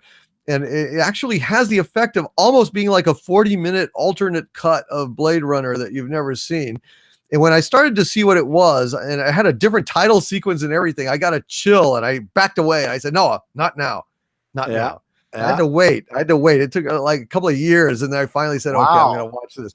But on this Apocalypse Now cut, it has Marlon Brando singing, reciting The Wasteland by T.S. Eliot, the entire poem, a 17-minute like recital of the entire poem that he did on the set, To hear that would be brilliant. and I was like, oh geez, but I haven't watched it yet because like you cannot just go into that. I saw a snail crawling on a razor blade.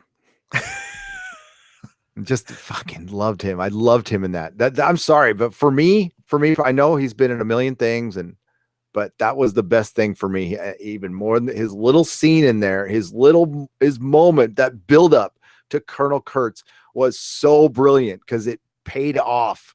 I love that movie. Oh, it is fucking brilliant. And Coppola, see, that's the thing. Look, I always talk about on the ExoZone. We talk about this all the time. I talk about it, that the universe, all of existence, is one unified consciousness, and synchronicities are like trains of thought in that consciousness. So a lot of times, even the filmmakers are merely manifesting that consciousness so that when things work out better than what they planned, and they think it's a disaster at the time, but it's actually brilliant. When Brando showed up grossly overweight and out of shape, and Coppola was like, this is a disaster. This is a fucking disaster. This is because Kurtz was supposed to be this military guy. No, it was genius.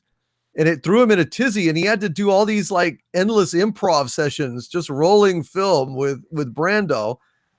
What is the bloodlust? You hear Coppola say, the bloodlust. And he like sucks on some food. The bloodlust is something that, and he'll go on and just improv, And when he improv all that stuff, like the thing about the vaccinations, and we came back a week later and all the arms had been cut off. And there was this pile of these little inoculated arms. And I realized at that point the genius of these people, that we would never defeat them. And it's just like, you can't write that, man. It's so much better than Milius's like script calling for an airstrike and all this crap. Yep. And Martin Sheen, the image of Martin Sheen, like he's like coming up out of the water with those mad eyes, and he's painted, and the lightning is flashing. This is the end. I mean, Jesus. Yep. God, it's like. Or genius. Martin Sheen having the freaking nervous breakdown in the room that was real, because he was coming off of booze and drugs and been there too long, and like everything came out emotionally. Yeah, it's just and I love his wife. I love Coppola's wife, who's now her Heart of Darkness documentary. If you haven't seen it, is brilliant. It is. Sophia. Yeah. No, his wife. I mean, that's his wife. I'm sorry. Oh my God. But she is so weird. Like, she narrates it, and she's talking about that scene, and she's got footage from, behind the scenes of Martin Sheen, like drinking, and on his birthday. It was on his birthday, and he's in that room, and she says, there was a real, she talks in this monotone and this really kind of weird, sweet voice that doesn't ever change. And she said, there was an air of great violence in the air, that he might attack Francis at any moment. It was thrilling watching Francis take such chances with his life. And it's like, hey, Mrs. Nerdrotic has done her hair.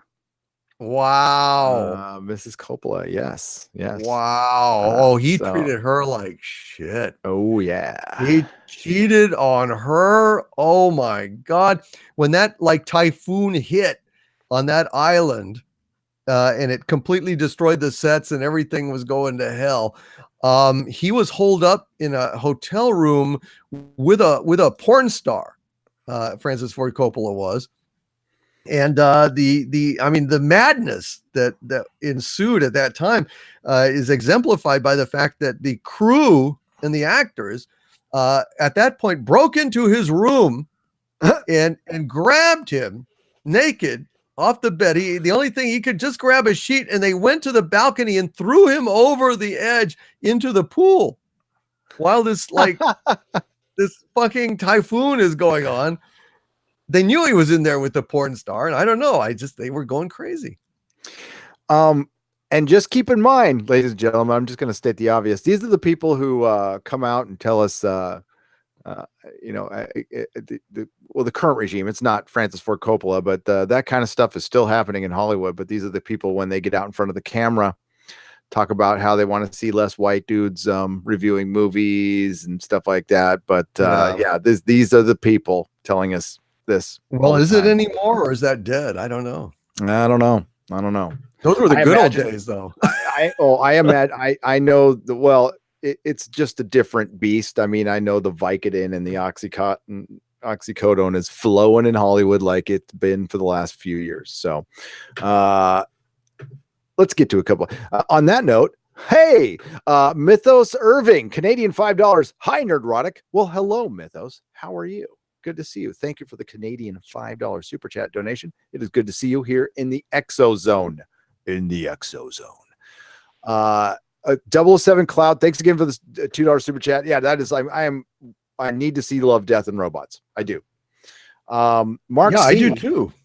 Mark C wants to know, is Doom Hoarder $2? Doom Hoarder, are you a hoarder? No. Well, I am a collector. I am a collector, and I want to know everything is the problem. So every time I go to a bookstore or something, I bring home a pile of books. I have a backlog. I have enough to last me the rest of my life, but I'm curious about everything. I want to know everything. I want to read everything. I want to be omniscient. So I collect books, comics, CDs, DVDs. I'm manic about like going through like the, discount DVDs and padding out my collection because I believe in physical media. Because I don't believe in the streaming anymore. I don't, God knows what they will, do in the future to our films. So, in my own defense, I mean, a lot. I've got, oh my God, so many DVDs now that I found such incredible things. Like I found the whole Godfather saga for $3. And buy that stuff up. I was just talking about that yesterday with Bulls Trek, the other YouTuber. He's really into physical media too. And I brought you up because even if it's a DVD, it doesn't have to be Blu-ray or anything. Buy it, especially if what Doomcock just got for $3. Because there might be a time where there's a rights issue and you won't be able to see that anywhere. Right. That could happen. And even the stuff you technically own from like Ultraviolet or something like that, that could go away. It can. I'm sure in the user agreement it says that much. Yep. So I really gather that stuff. The other day, I was actually at Walmart of all places. I found a Blu-ray copy of Heavy Metal for like $5. Blu-ray Heavy Metal. How cool is that? That's brilliant.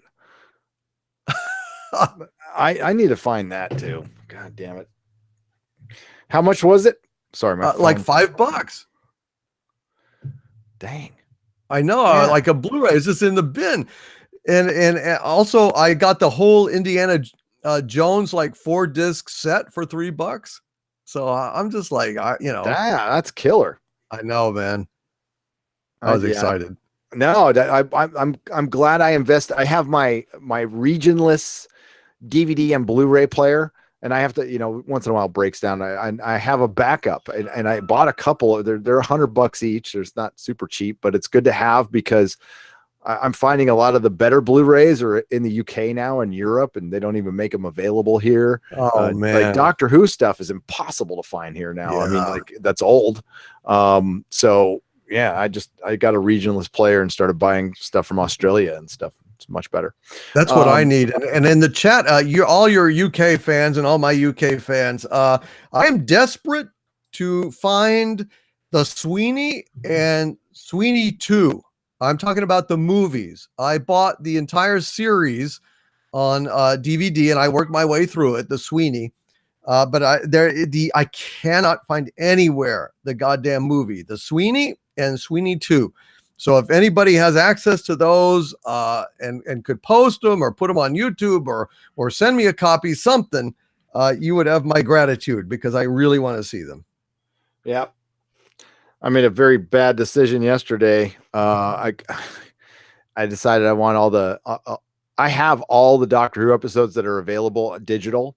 I mean, I have them on a hard drive. But wow. I want them all physical now. It's a rabbit hole. I'm gonna. Gonna be Well, it'll take me- expensive. it's gonna be well, yeah. A lot of that stuff is collector's items now. It's gonna take me years, but it's something to do.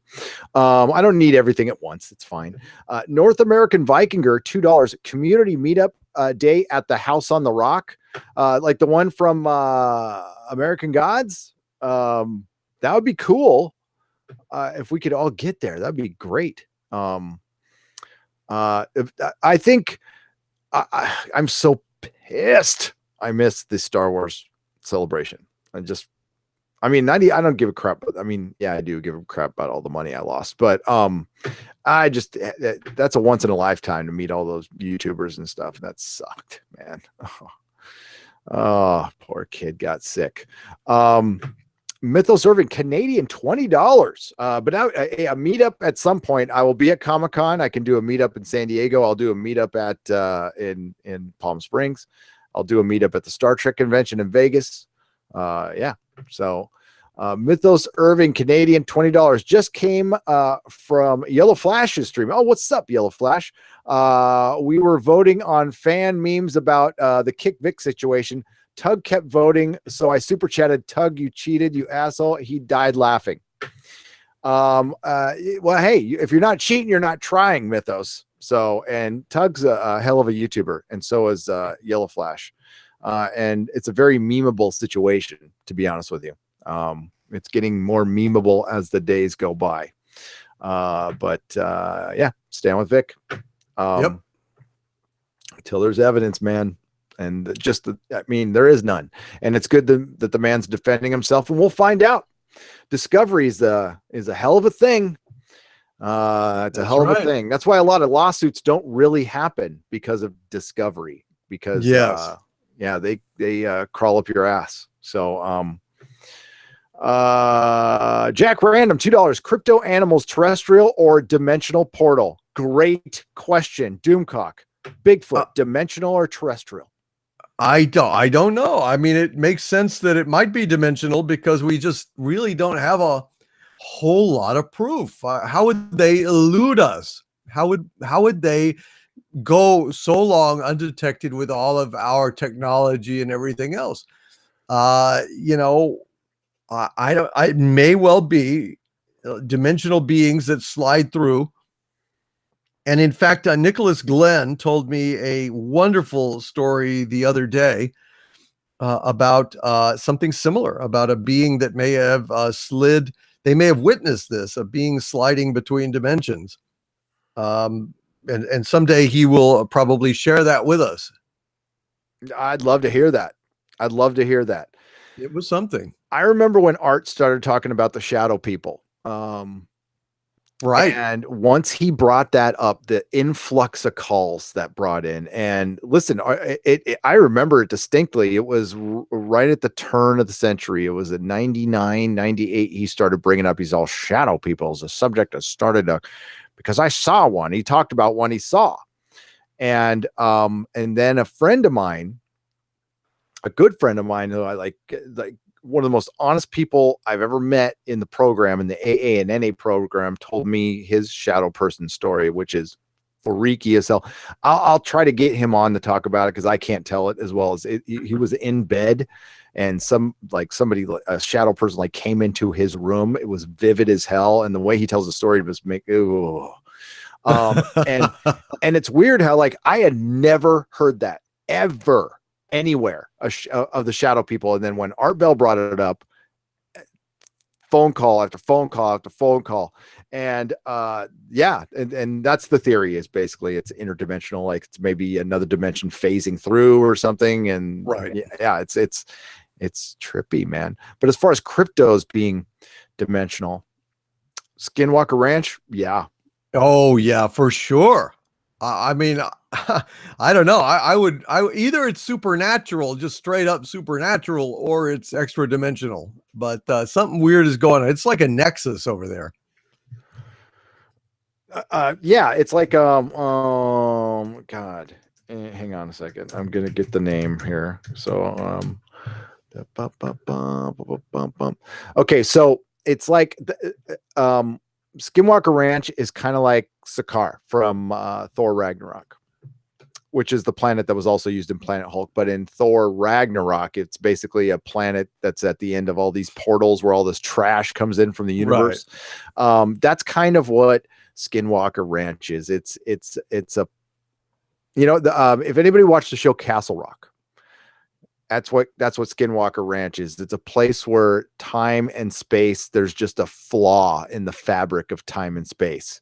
So time gets distorted there. Reality gets distorted there. People get caught in time loops and stuff in that show.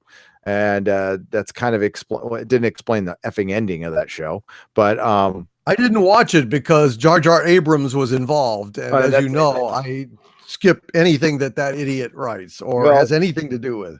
You did yourself a favor because it was really building up to something. And there was like Sissy Spacek gave like a great performance.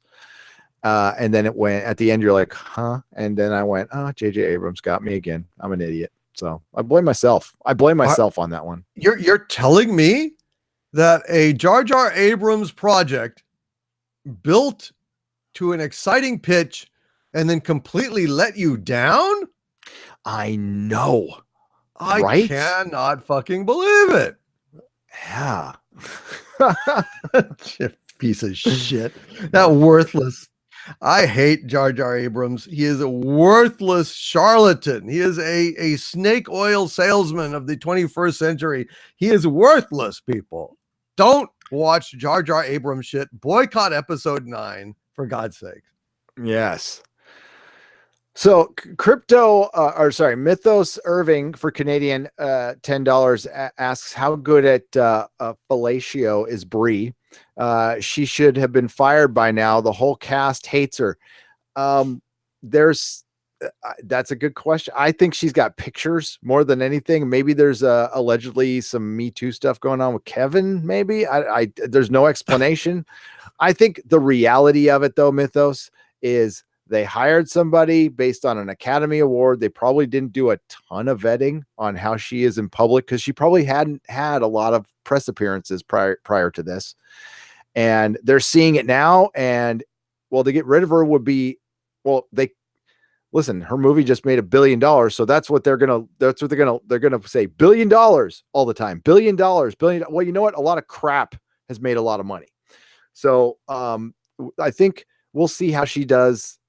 They'll probably give her a couple movies. If she's acting like this 2 or 3 movies in, maybe we'll get a change, especially if it starts negatively affecting their coffers. But honestly, they can't be happy with how she acts. I hope not. And it's on all of us to walk the earth like Martha walking the earth, spreading the story about the doctor. We all need to be out there saying, without respect, we reject. We need to be spreading our message across the earth that she is garbage, that all this woke shit needs to die. If we do not, then if they take over, we have only ourselves to blame. We have to resist, people. We have to say no to this shit. And we have to say it vocally and spread it. We have to spread this meme. Yep. Oh my God. I love that. I love season 3. I know some people don't like Martha. I loved Martha. Yeah, and she was good. I have some horrible news to give all you people. I'm researching this because it might be just somebody doing it on their own and it has nothing to do with the production of season 12, but some Vote Saxon signs have been seen in Cardiff. So if Jodie's doctor is going there, if they're going to intrude season 3 of Tennant's era, go to the old master, have the Vote Saxon stuff, even tread into Russell T Davies territory. Dude, I'll have a video. I'll have 4 videos a day on the subject. I will go ballistic. But yeah, that popped up, that some Vote Saxon stuff. If you're a Doctor Who fan, if you don't know Doctor Who, you don't know what I'm talking about. But Vote Saxon was something that was in season 3 of Russell T Davies' era of Doctor Who, David Tennant with Martha as the companion, and it had something to do with the master. And yes, these Vote Saxon things have popped up recently. Now it could be just somebody making Vote Saxon things, and that's probably what it is, but you never know. Mark C gives us some horrible news that I believe it, but I mean, this is what we're talking about. Protecting our modern mythology. Doomcock has been talking about it forever. I've been talking about it forever. Mark C, $2. Disney is editing the crows out of Dumbo. Oh, fuck you. Fuck you. Oh my God. Wow. Yep. Wow. Well, I won't have to go see Dumbo, and that's another reason I hope you guys have Dumbo on DVD or Blu-ray or video, VHS, whatever. Make copies of it, whatever. This is terrible. Jesus Christ. Wow. Yeah. Mythos Serving, Canadian $10. I love that umbrella guy. He will defend we will defend Lug against blue orca attacks. Ren going after Tug's daughter. Yeah, which is nasty as hell. That he might hire the beard, fear the beard, Ty Beard, of course. Also, good luck, Gary, collecting Doctor Who. Thank you. Ty Beard, I've seen him on Nick Rekieta. If I ever have tortious interference, that would be the guy I go to for sure. And he's damn entertaining on those live streams. So that umbrella guy's a YouTuber who criticizes. He doesn't do stuff unlike what Doomcock does and I do. He critiques comics. He got his start breaking down numbers, like doing something ultra nerdy. He IDW is a comic company that is publicly traded, so you can have access to the numbers. And he used IDW to show the health of the comic industry, which there was no health at all. It was dying. So he criticized comics, and because he criticized certain type of comics, he got it was part of the Comicsgate thing. He has been horribly harassed. He has a daughter that I believe they were doing a project, and it got people attacked that, which kids are off limits. People, I guess, well, not to certain people, I guess. As far as Ren, the Ren you speak of, Renfamous, in my opinion, she is a hired op. And there might be some evidence to that. That's just my opinion, which is just basically a hired troll. Yeah. And I think somebody or something has hired her, or some organization. That's just my thoughts. Why target him though? I don't know. Because he's been in the doing videos on Vic, on the subject of Vic Mignogna. I can't pronounce his last name right. I'm sorry. I think that's it. Him and Rekieta Law and Yellow Flash have been doing a lot of videos on the subject and covering it pretty damn well, in my opinion. And sometimes when you get, I don't know, sometimes when you get too close to the truth, some people don't like it. They've got the balls enough to report on this stuff a lot, because it's a very touchy subject.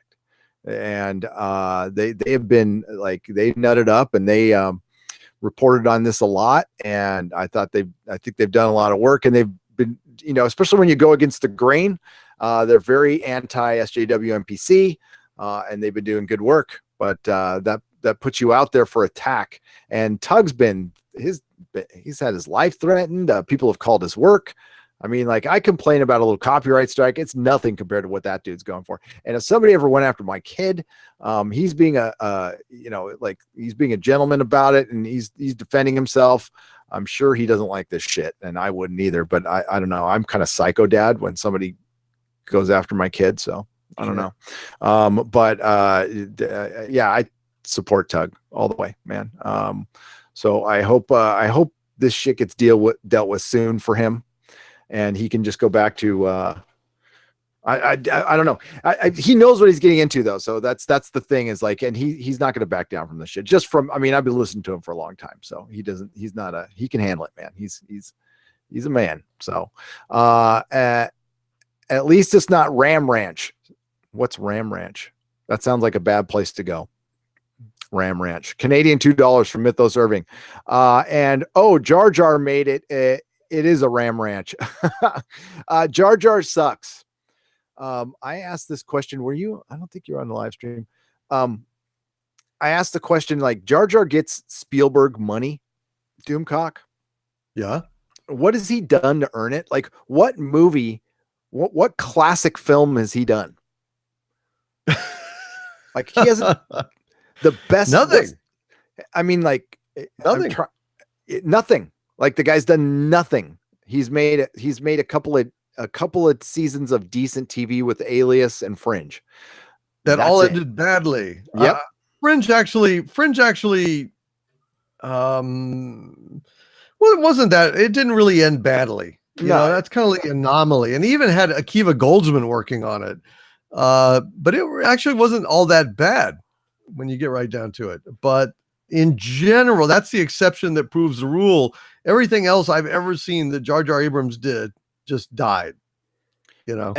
And Bad Robots got their fingers in so many things through Akiva Goldsman and Alex Kurtzman. I mean, Akiva Goldsman is in charge of the Picard show, in charge of Titans on the DC universe. Alex Kurtzman is in charge of well, I don't know how much he's in charge now, to be honest with you. It was interesting. Yeah. It was I hope not. I hope that is drawing to an end. Well, I think Michelle Paradise is just another. I mean, like that's all. Yeah. Hopefully it's drawing to an end because Bad Robot has their tentacles and everything, and they're not good. Not like tentacle porn. No. They're like, I don't know, mediocrity porn, if there's such a thing. You know, there's just like abomination porn, perverting franchises in an obscene way. I think that basically is it. Yep. All right, let's get to the chat here. No evidence of cryptids. What about the supposition that they are prescient or they are at least aware of observation, thus they won't allow people to record evidence of their existence? Prescient? Yeah, prescient. Prescient. That's interesting. I don't know. I mean, Makili Mabembe is allegedly a dinosaur. I don't think that they're generally savvy about taping equipment. So I don't know if I buy that.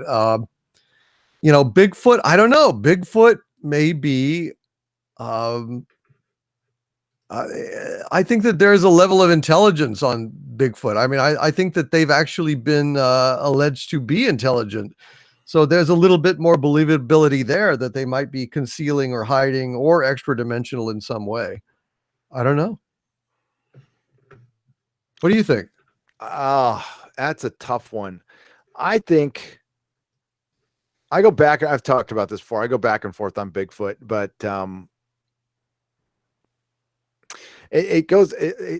gorillas in the mist has always been the best example. The woman who found those gorillas up there, and for the longest time, people thought they were up there, but nobody even knew. And there's a Sigourney Weaver's in a movie about it, and these gorillas were thought to have existed. Right, Goodall, wasn't it? Jane Goodall. Yeah, and they found them, and and these jungles, and especially up here near me.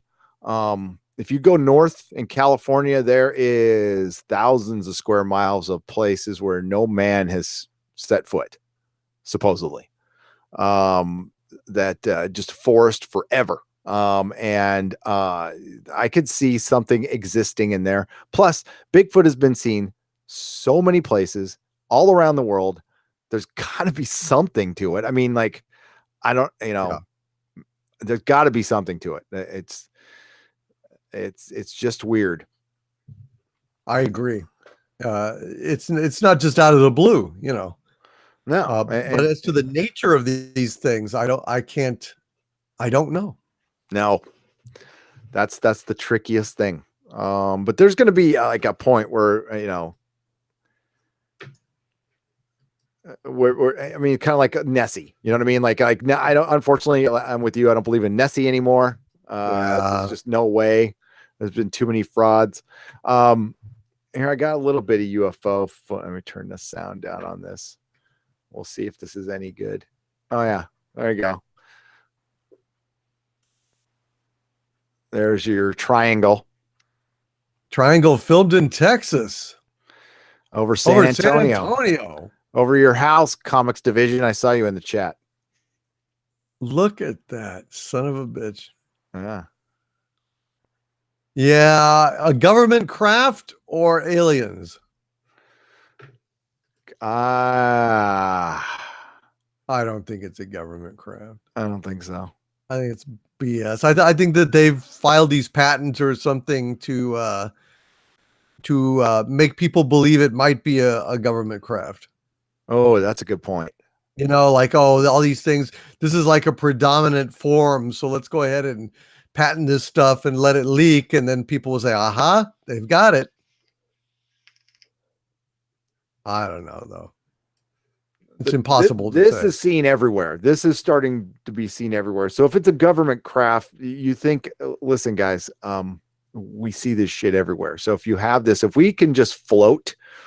Now, I know some of the rumors out there is this is some form of balloon or some crap like that. No. But this is one of the best videos I've seen on it, honestly. You can see, because you see it turn a little bit. And this is from MUFON, and I should go to the MUFON site. We should mine that for ExoZone just to see.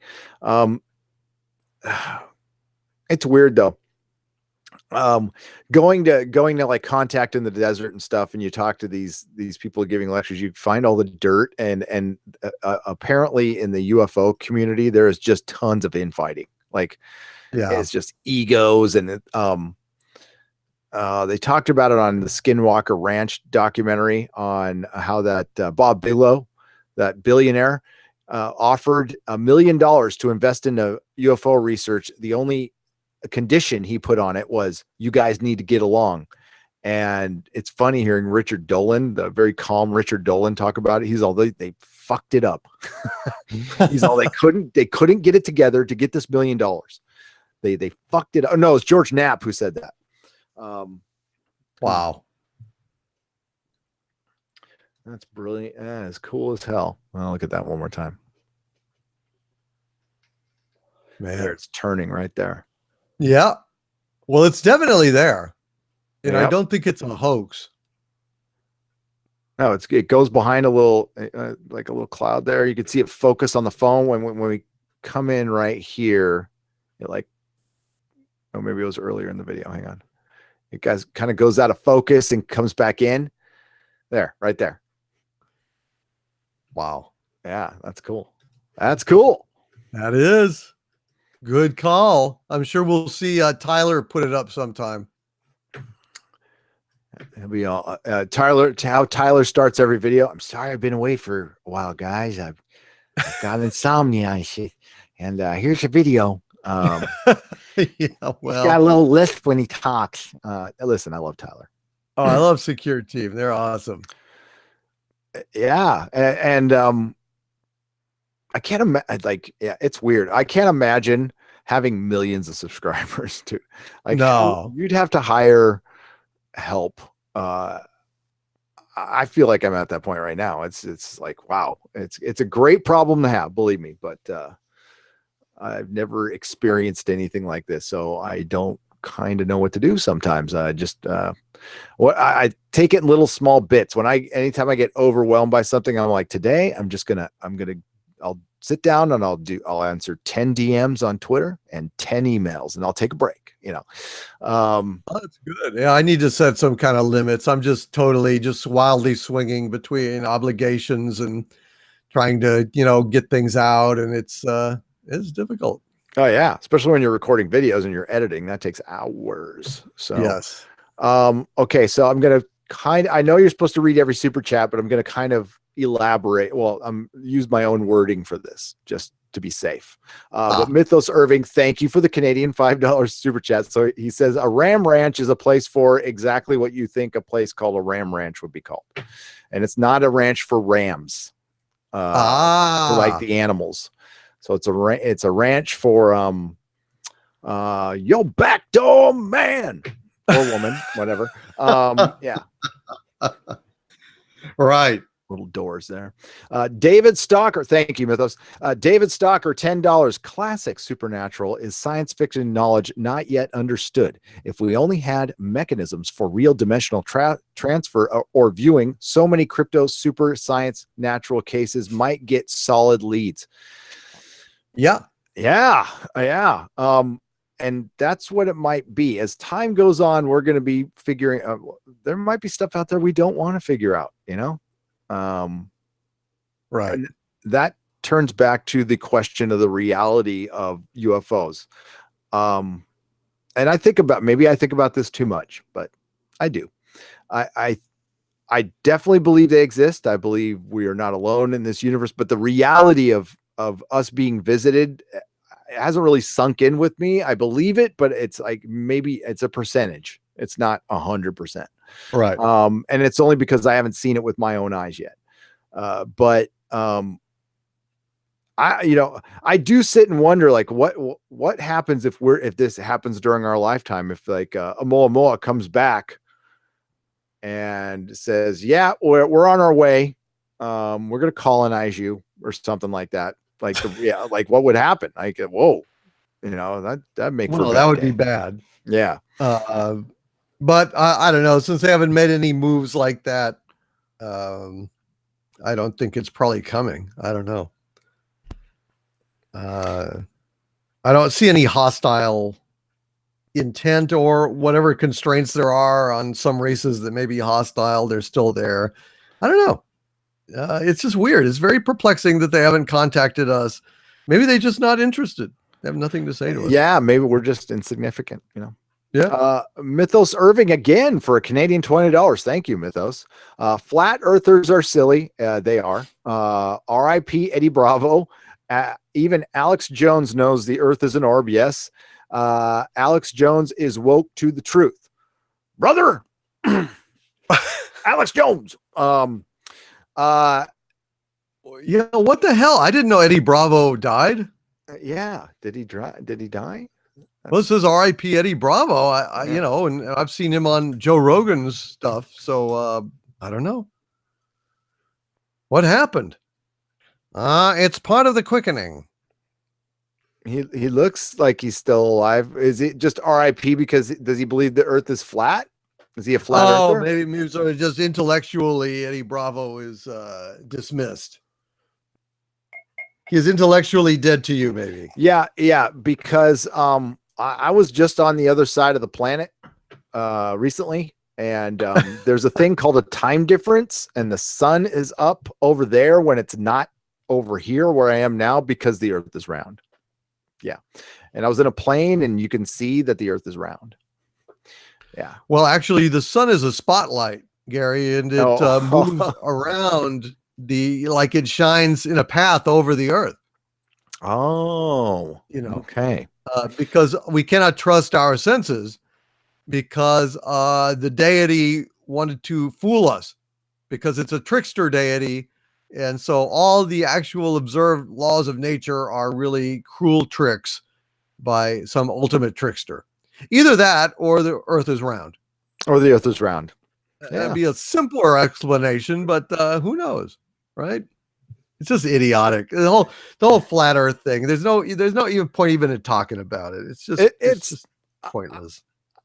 I just like to think it's a group of people trolling everybody, because I just don't want to believe that people actually believe that, but they do. The DJD show. What is up, my good friend and wrench? $2. Hail Nerdrotic and Doomcock. Happy Easter. Happy Easter. It's still Easter for me. For some of y'all, it's not Easter anymore. That's right. It's 11 o'clock here in the West Coast.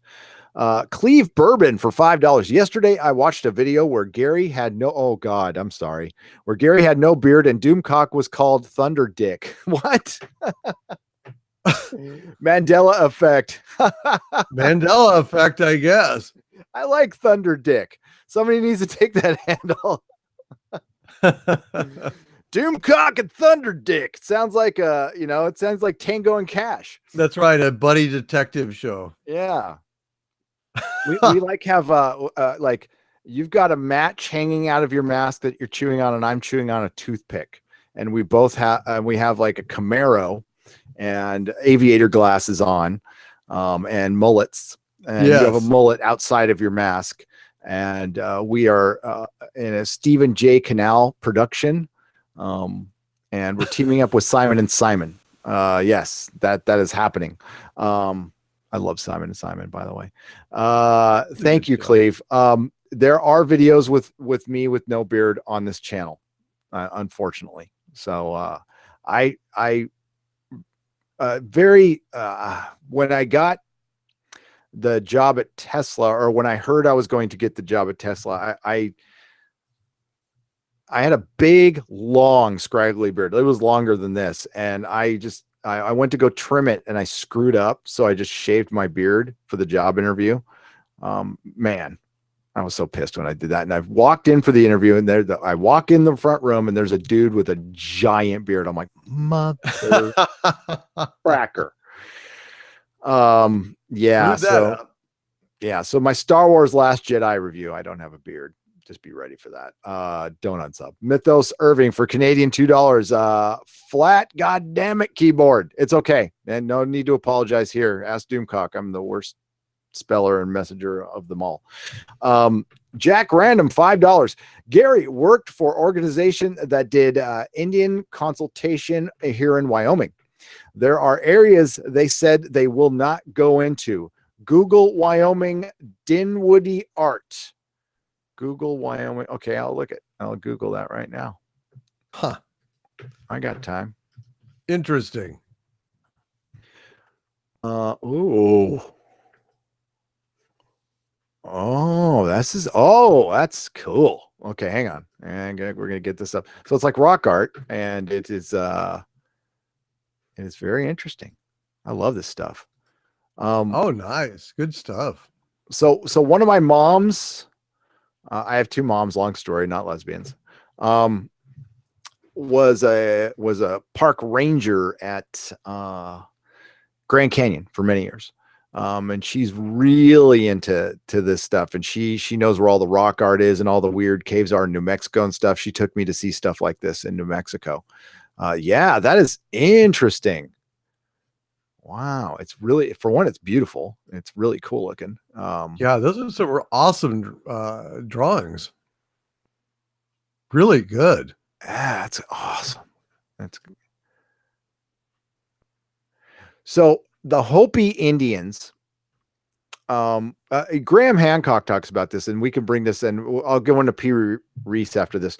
Graham Hancock's next book is about the lost cultures of America, and it's getting theorized now.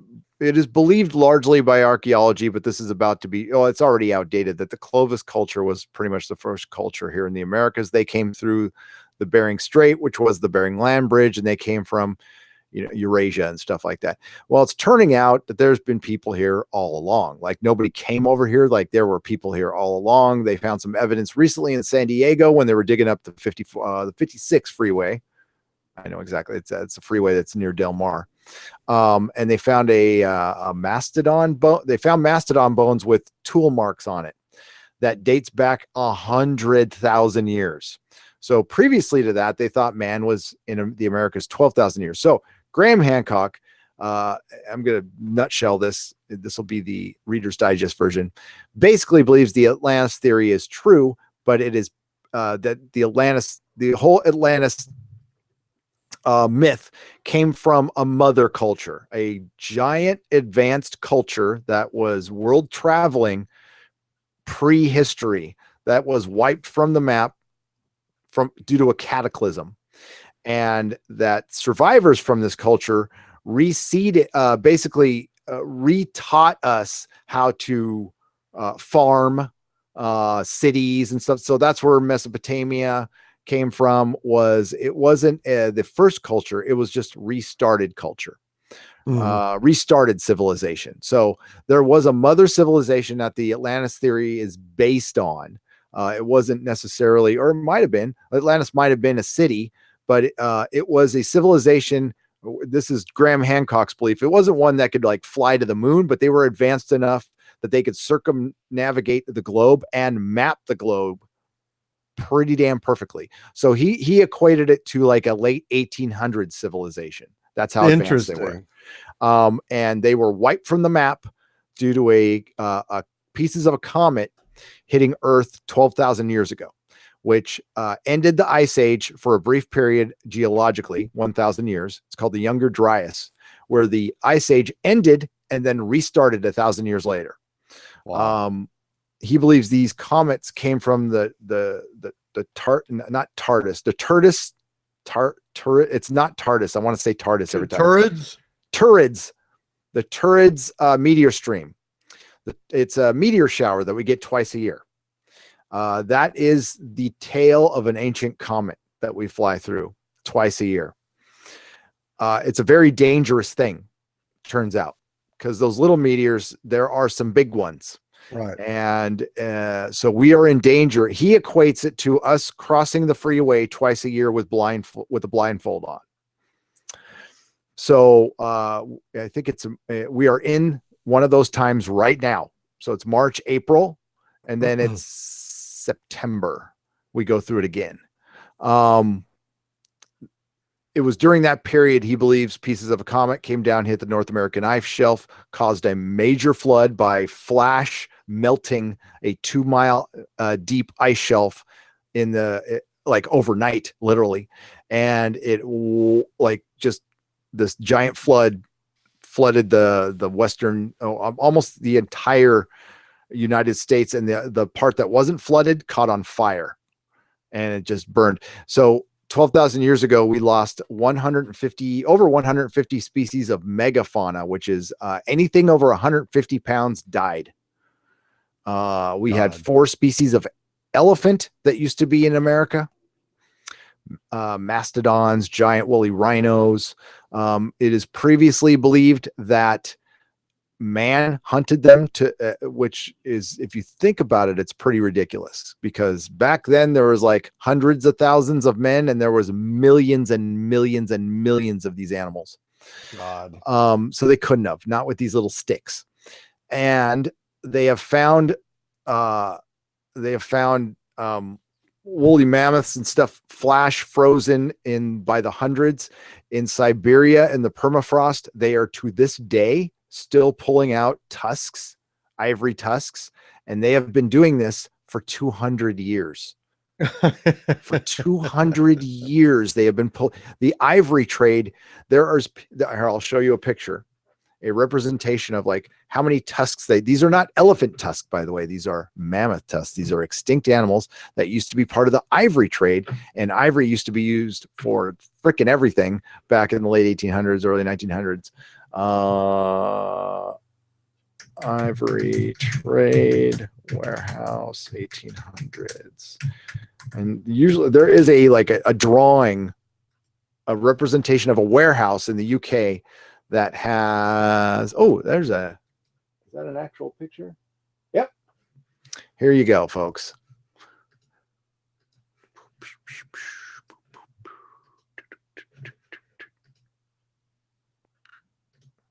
Man. Look at that. That's a warehouse.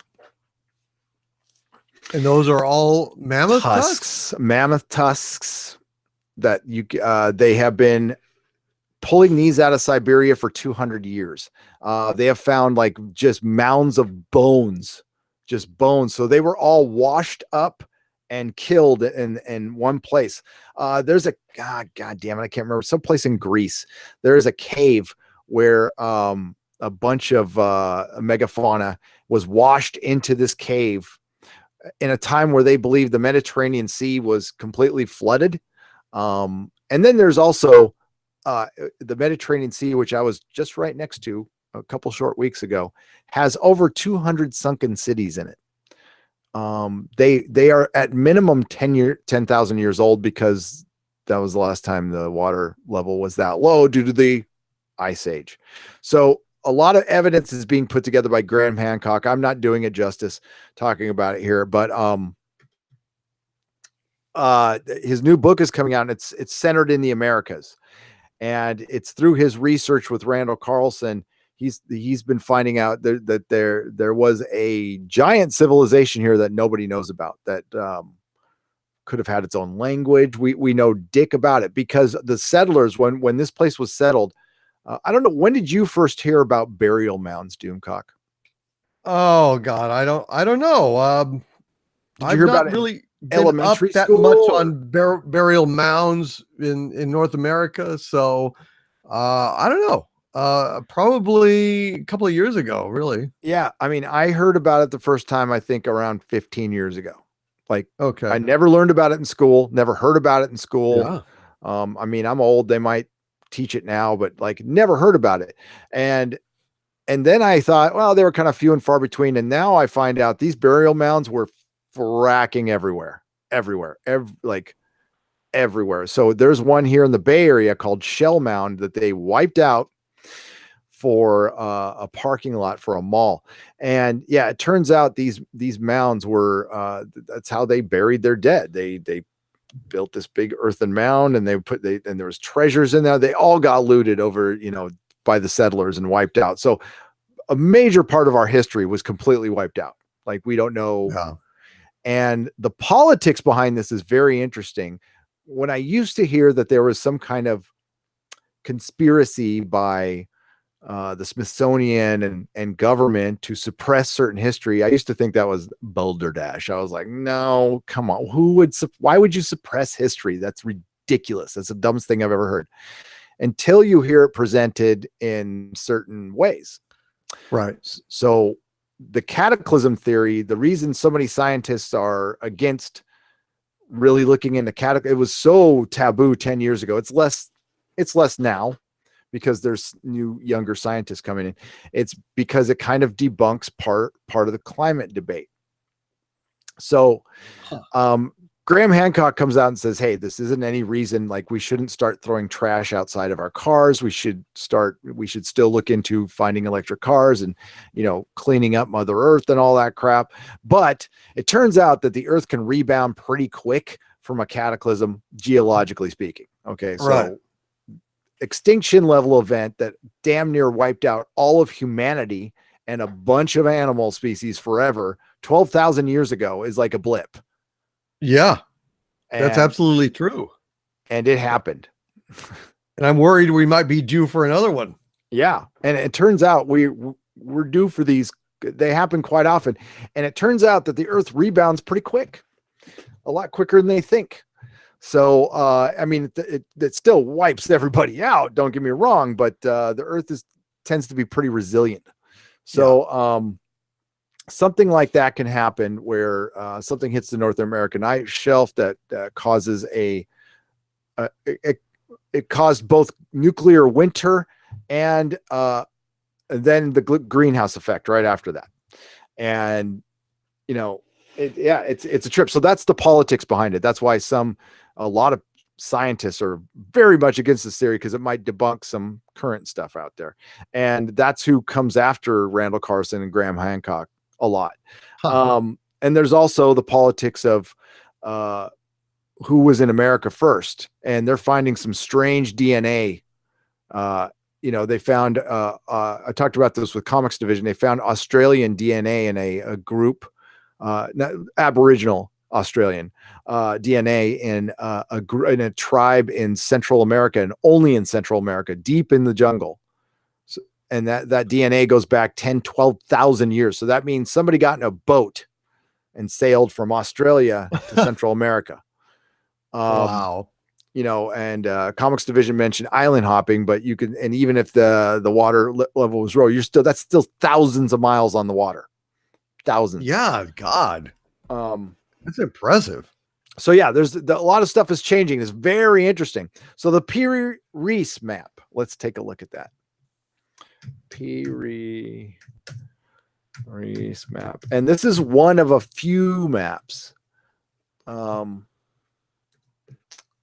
that shows Antarctica prior to 1800, basically. And we supposedly discovered it in 1800. Now, it's not a perfect representation, but I believe this is the one that shows it ice free. So on the Piri Reis map, it's noted that he got this from an older source map. And yeah, this isn't, I mean, this is a fact. So this is something that's very unexplainable. Well, to scientists, I mean, it's pretty easy to explain. We had some prior knowledge. So yeah. And this is Antarctica down here. And it's also got a cow drawn on it, or like a deer or antelope or something on it. Yeah. Yep. So that's supposed to be Antarctica. Yep. Huh. Damn. And it's not the only one. There's other maps. I highly recommend anybody who's like interested in the subject to read. You start out with it's an older book, and some of the theories are outdated, but Fingerprints of the Gods is seriously one of the best books I've ever read. Graham Hancock is, I don't agree with all of his theories. He's very much into hallucinogenics and ayahuasca and all that stuff. He wasn't as much in the beginning. He is now.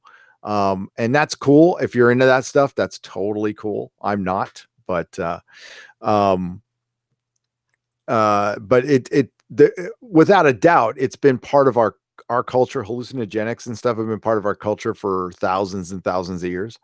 But I'm not too sure how healing that stuff is. It might be to some people, and that's cool. I don't judge that at all. You know, one person's medicine is another person's poison, you know? And that's true. And a lot of that stuff is poison to me. So, but definitely read his books. Fingerprints of the Gods and Magicians of the Gods are fascinating reads.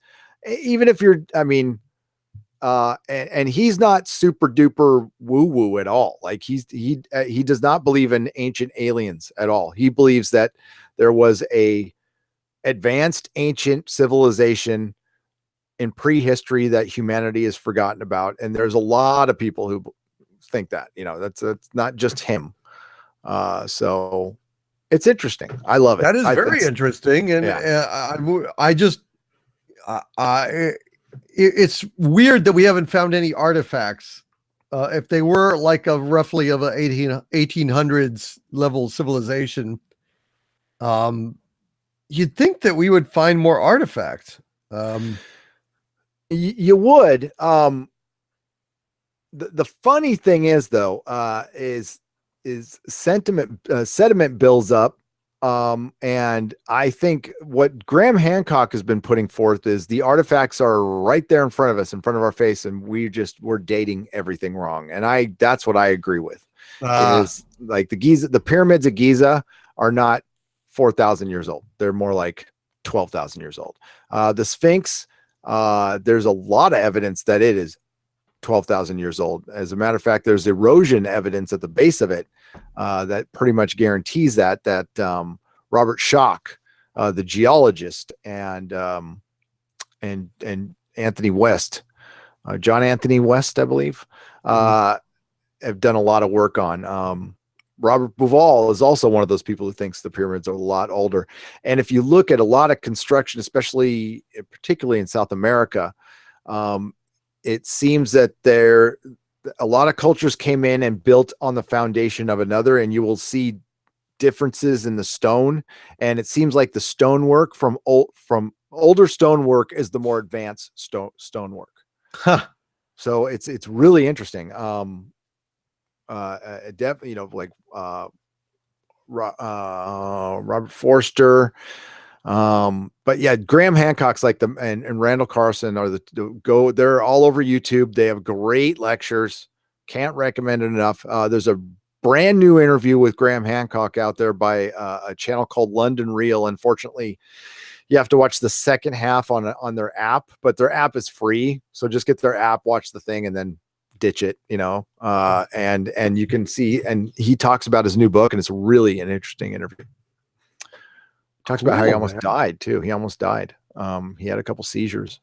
Probably, well, he's been at a later age. He's been taking a lot of the DMT ayahuasca stuff, and he had a couple of life-threatening seizures.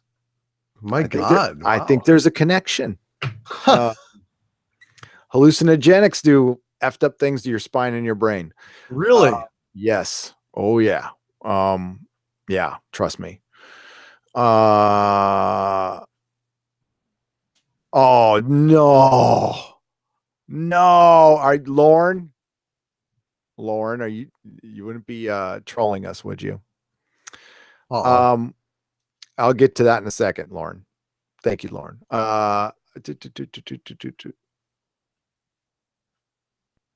Mythos. Okay. Mythos Irving, Canadian $5. I'm sorry, Gary, but in my mind, two moms equals lesbians. No, they're not.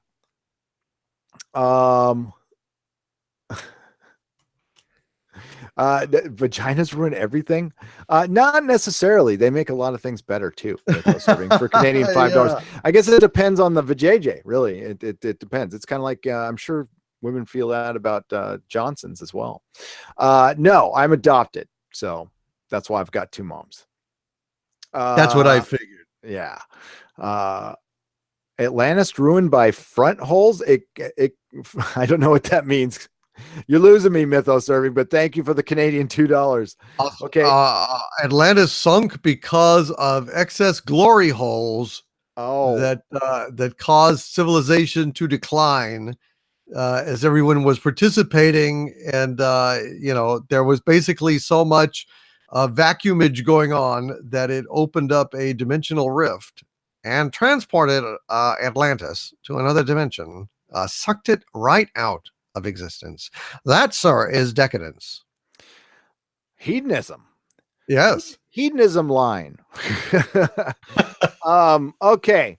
So Lauren Bastian says something that could be an endgame spoiler. So everybody plug your ears. I'm going to count down. If you didn't see the super chat, 5, 4, 3, 2, 1. Watched Endgame leak. Captain Marvel fears confirmed. Well, I kind of talked about it in a video. I didn't talk about any plot per se, but I did talk about a haircut. And if you put 2 and 2 together there, or if you go watch my video, I talk about it there. I certainly saw that. I have heard a couple things that we'll find out this Thursday. I will be live Thursday night with an Avengers Endgame review. So when I get home from the movie. And Cleve Bourbon for $2 says, "Dang it, Lauren." Yeah, I'm not surprised at all. And I'm seeing it. I will have my review out on Friday. And I will also be doing a live stream on Friday evening. So we will be able to get to the bottom of Avengers Endgame together. Yes. I guess you're going to see it earlier than I am, but I couldn't get in any quicker. Yeah, I got a buddy who we've been doing this for a few years now. We see every Marvel movie together, and it's a group. It's my friend, and it's a group of people from Lucasfilm, actually, his friends. I don't know him very well. And we go to every Marvel movie, and Captain Marvel was the first time it made things weird. It wasn't enjoyable though. Like usually it's just complete joy. We hang out, we eat some popcorn, bring Nerdrotic Jr., enjoy a Marvel movie. This one was weird. Yeah. Well, it was horrible. It was a completely a violate. I don't know. The totally wrong vibe and a real disgrace to the Marvel. You could feel it like ending, I mean, you really could in a way that Thanos snap didn't. This feels like, oh shit, if this is what we have to look forward to, it's done. It's finished. I think I saw Doomcock and Thunderdick in the 70s. It was a Sid and Marty Krofft production, and it came on after Electro Woman and Dyna Girl. Yeah. Bryce and then we got together with them, and there was some walk it down kind of action going on. Yeah. It was fun times back then. Fun times. Mythos Irving's another Canadian $5. Thoughts on Mark Waid being an idiot in his deposition? Object to form. That is Mark Waid. Mark Waid was an idiot in his deposition because he was being Mark Waid. He can't help himself. He's gonna take a case that he probably could have won and lose it badly. If I was his, I know he probably has to be deposed, but if I was his attorney, I would just like refuse to have him deposed or anything. I would lock him in a house. Right. Yes, I have seen your Last Jedi review. Hashtag no beard, says Cleve Bourbon for $2. Canadian $2 Mythos. Irving, I don't hate Eddie. I like him. Was busting his balls. That's good. I didn't know if he was a flat earther or not, but it's good to bust people's balls once in a while. It keeps them in a line. Builds character, as Pops used to say. Yes. Mark C, $5. The YouTube site The Finest has 5.5-minute video discussing the dragon footage I sent and 4 other sightings. Cool. It's called The Finest. That's wow. Man, you better be good if you called yourself The Finest on YouTube. That's all I'm saying. Yeah, really. Brother Malachi, $5. I hate to say it, but doesn't SpaceX own MUFON or NICAP now? I didn't know that. Oh, see, I don't like that. Well, it might be Elon. That might be good. That might be good. Elon is he's not establishment yet. I don't get that feeling. Maybe he secretly is. I don't know. Yeah.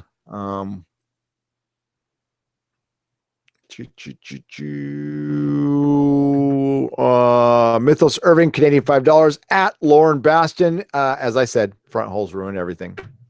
He sticks his tongue out a little bit. Brother Malachi, $5. All these mounds, and we still haven't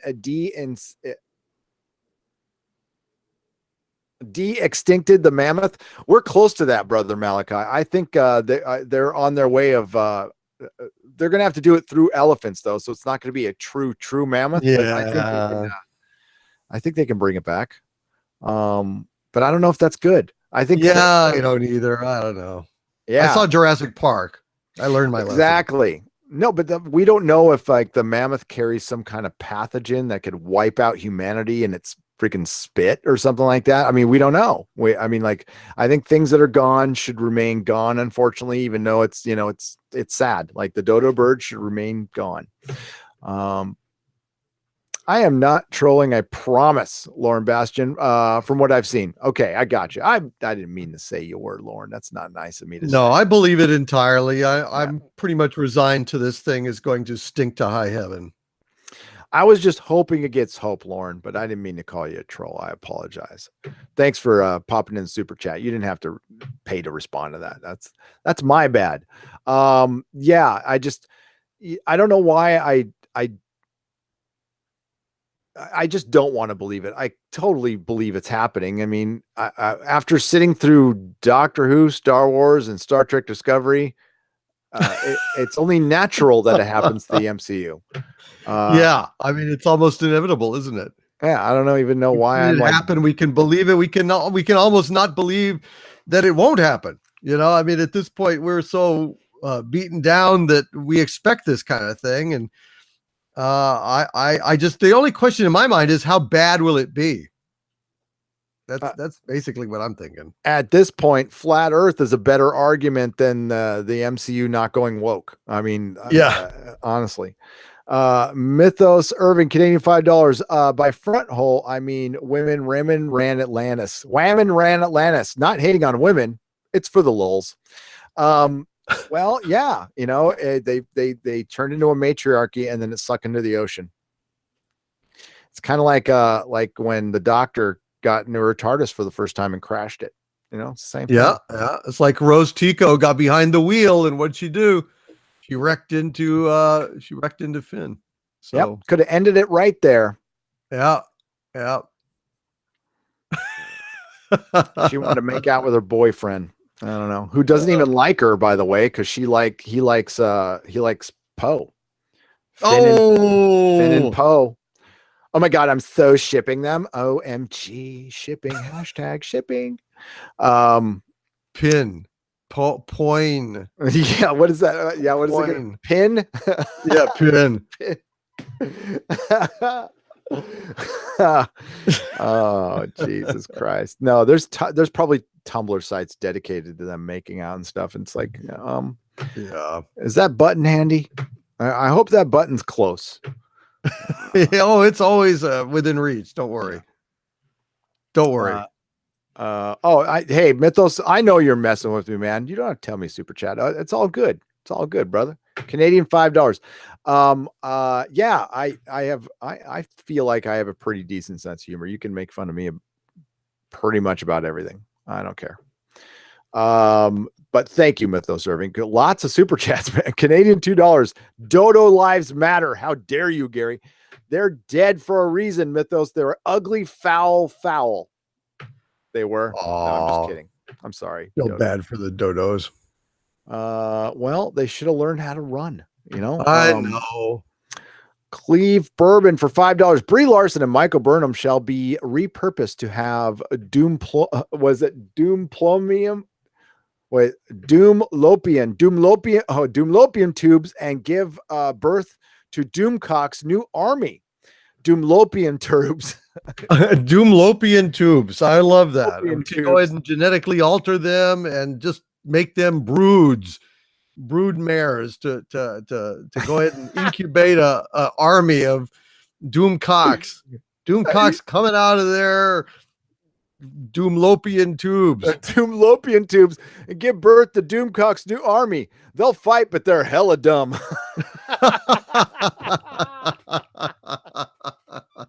Well, we need cannon fodder too. They do. can't all be strategic geniuses. Put them on the front lines. Yeah. Yes. I don't know if anybody's watching Preacher out there, but they're humperdoos. There'll be a bunch of humpadoo. Oh dear. There you go. Yes. Aiden Mohart for $1.99. Please go to this YouTube called Bright Inside. Oh, I am a subscriber, Aiden. Bright Insight is Jimmy. Little Jimmy at Bright Insight is the one who shook the internet with his he actually got this from Gaia, but he was smart enough to make a video on it.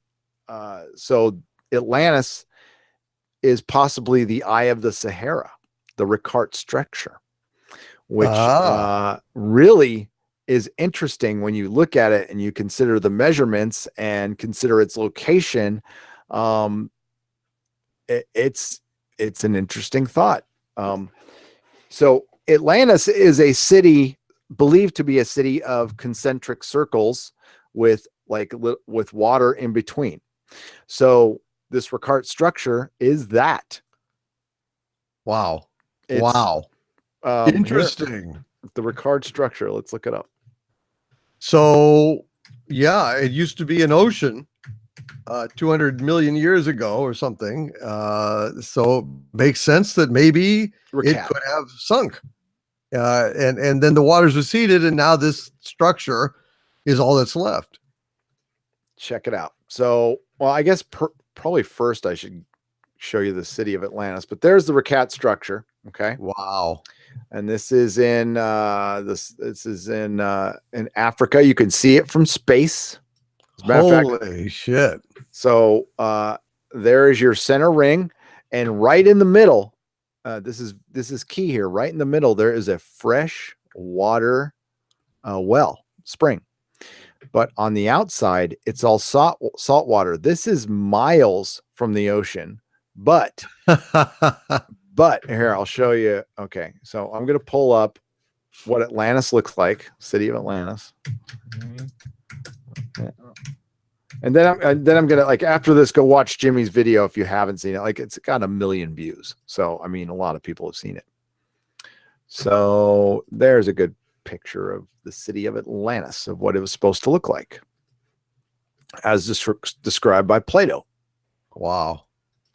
So there you go. That's what it looks like. Very similar. So what if these weren't all man-made? They were just built on a structure that looks a lot like. So let's go back to the Ricard structure. Wow.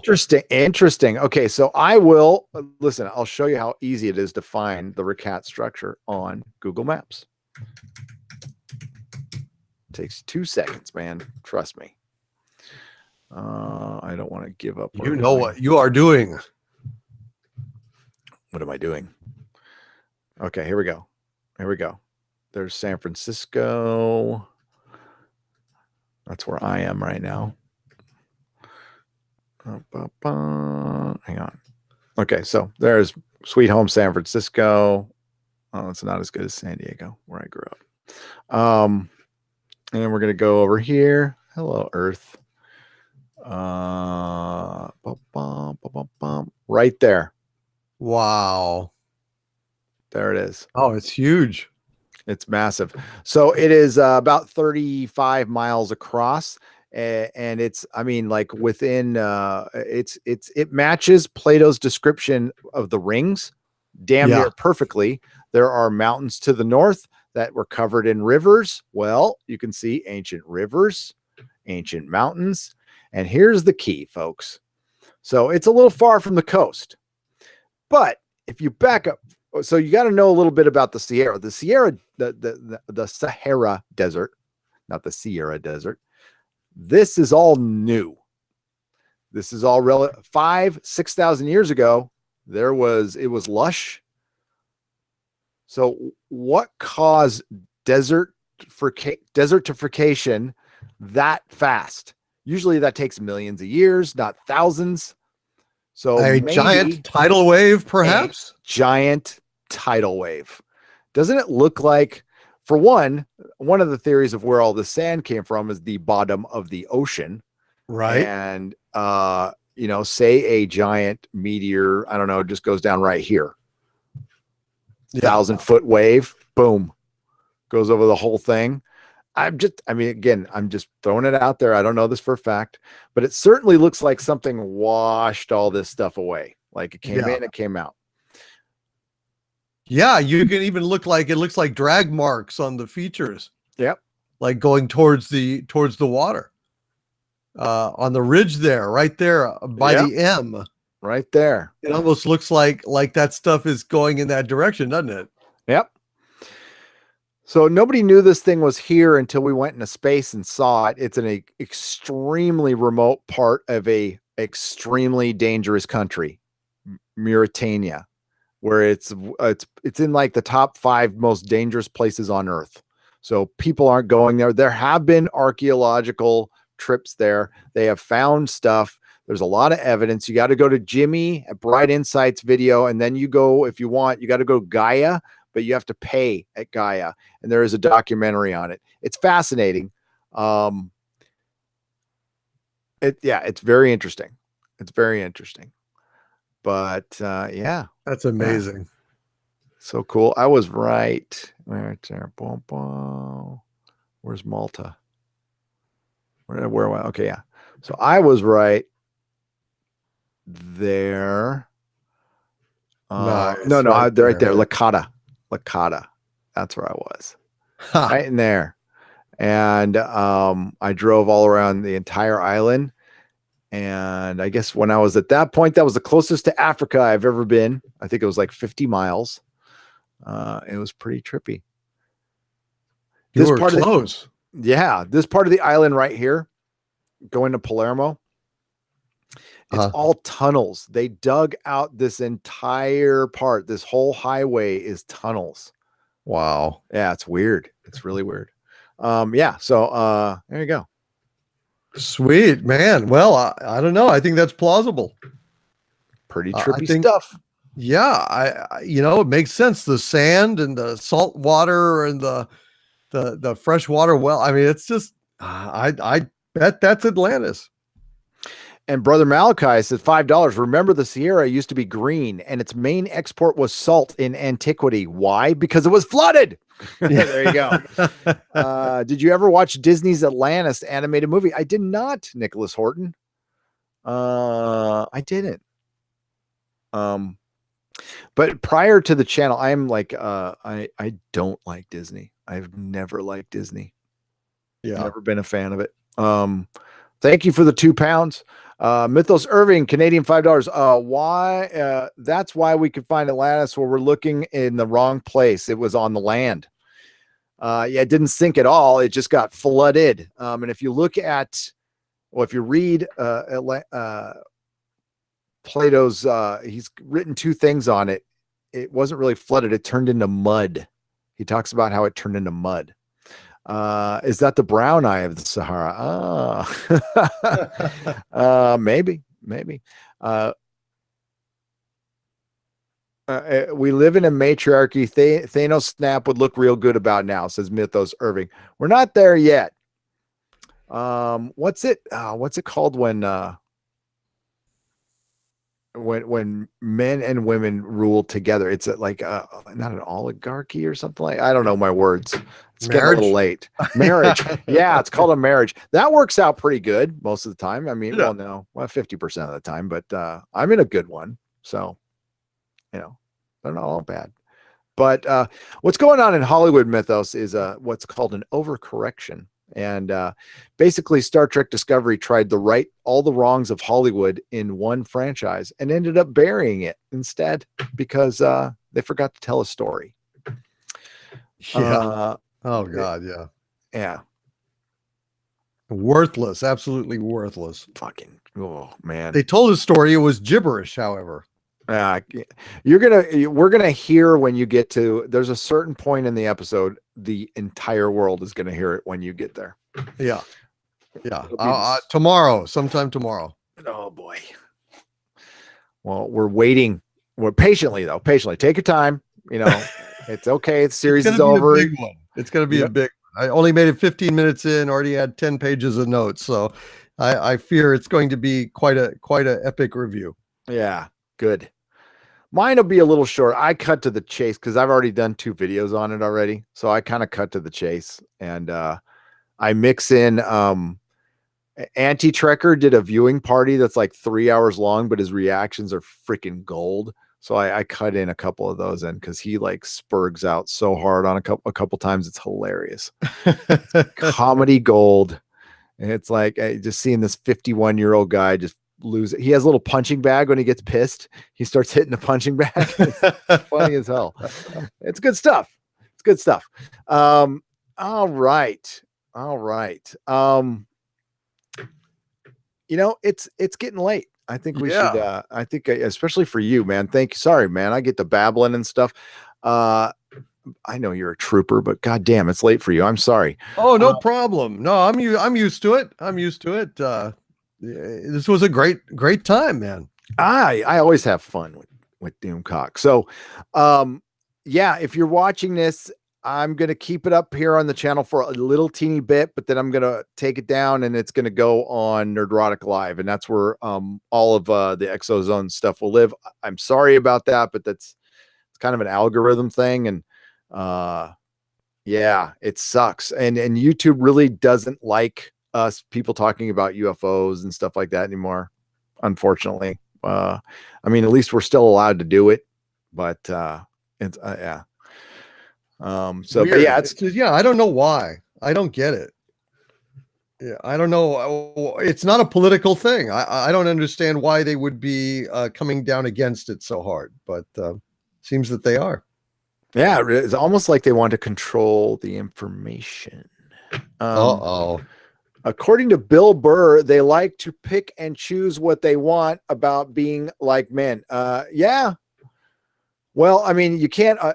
The one thing I'll address is okay, that's great. Where's the representation in sanitation, in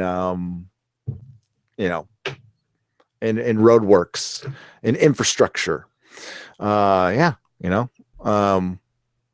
draft cards too. I know the draft is supposedly not legal anymore, but they still make people fill out draft cards. My son had to both. My youngest son's going to have to fill one out. My oldest son filled one out. I filled one out. I still have it, by the way. That's weird. I saw that in a post office recently. The draft card. Yeah, it's weird. What the hell? Like if they're not going to do it anymore, then why are they still making people sign up for it? Just in case. Right. They can do it anytime that they want, basically. Now, Mike Brown is in here. He is the author. Hang on, Mike. I got your books right here. He sent them to me. At least, yeah. With my Italian, I got Italian comics, man. Oh, I got nice. Alien and whatever this says and whatever that is. I don't understand a word. Then I got some Walking Dead Italian comics. Then I got classic Zagor, who's like a fighting cowboys and Indians. I don't know what it is, but it's an old classic Italian comic. And yeah, I was like, oh shit, I need to have that. I got that in the duty free. Okay, so yes. So Mike Brown, who's in there, wrote these books. Nice. There you go. And you could, hey, look, his avatar is that right there. And these are Sweet. called the Atlantis Chronicles. They're available on Amazon, ladies and gentlemen.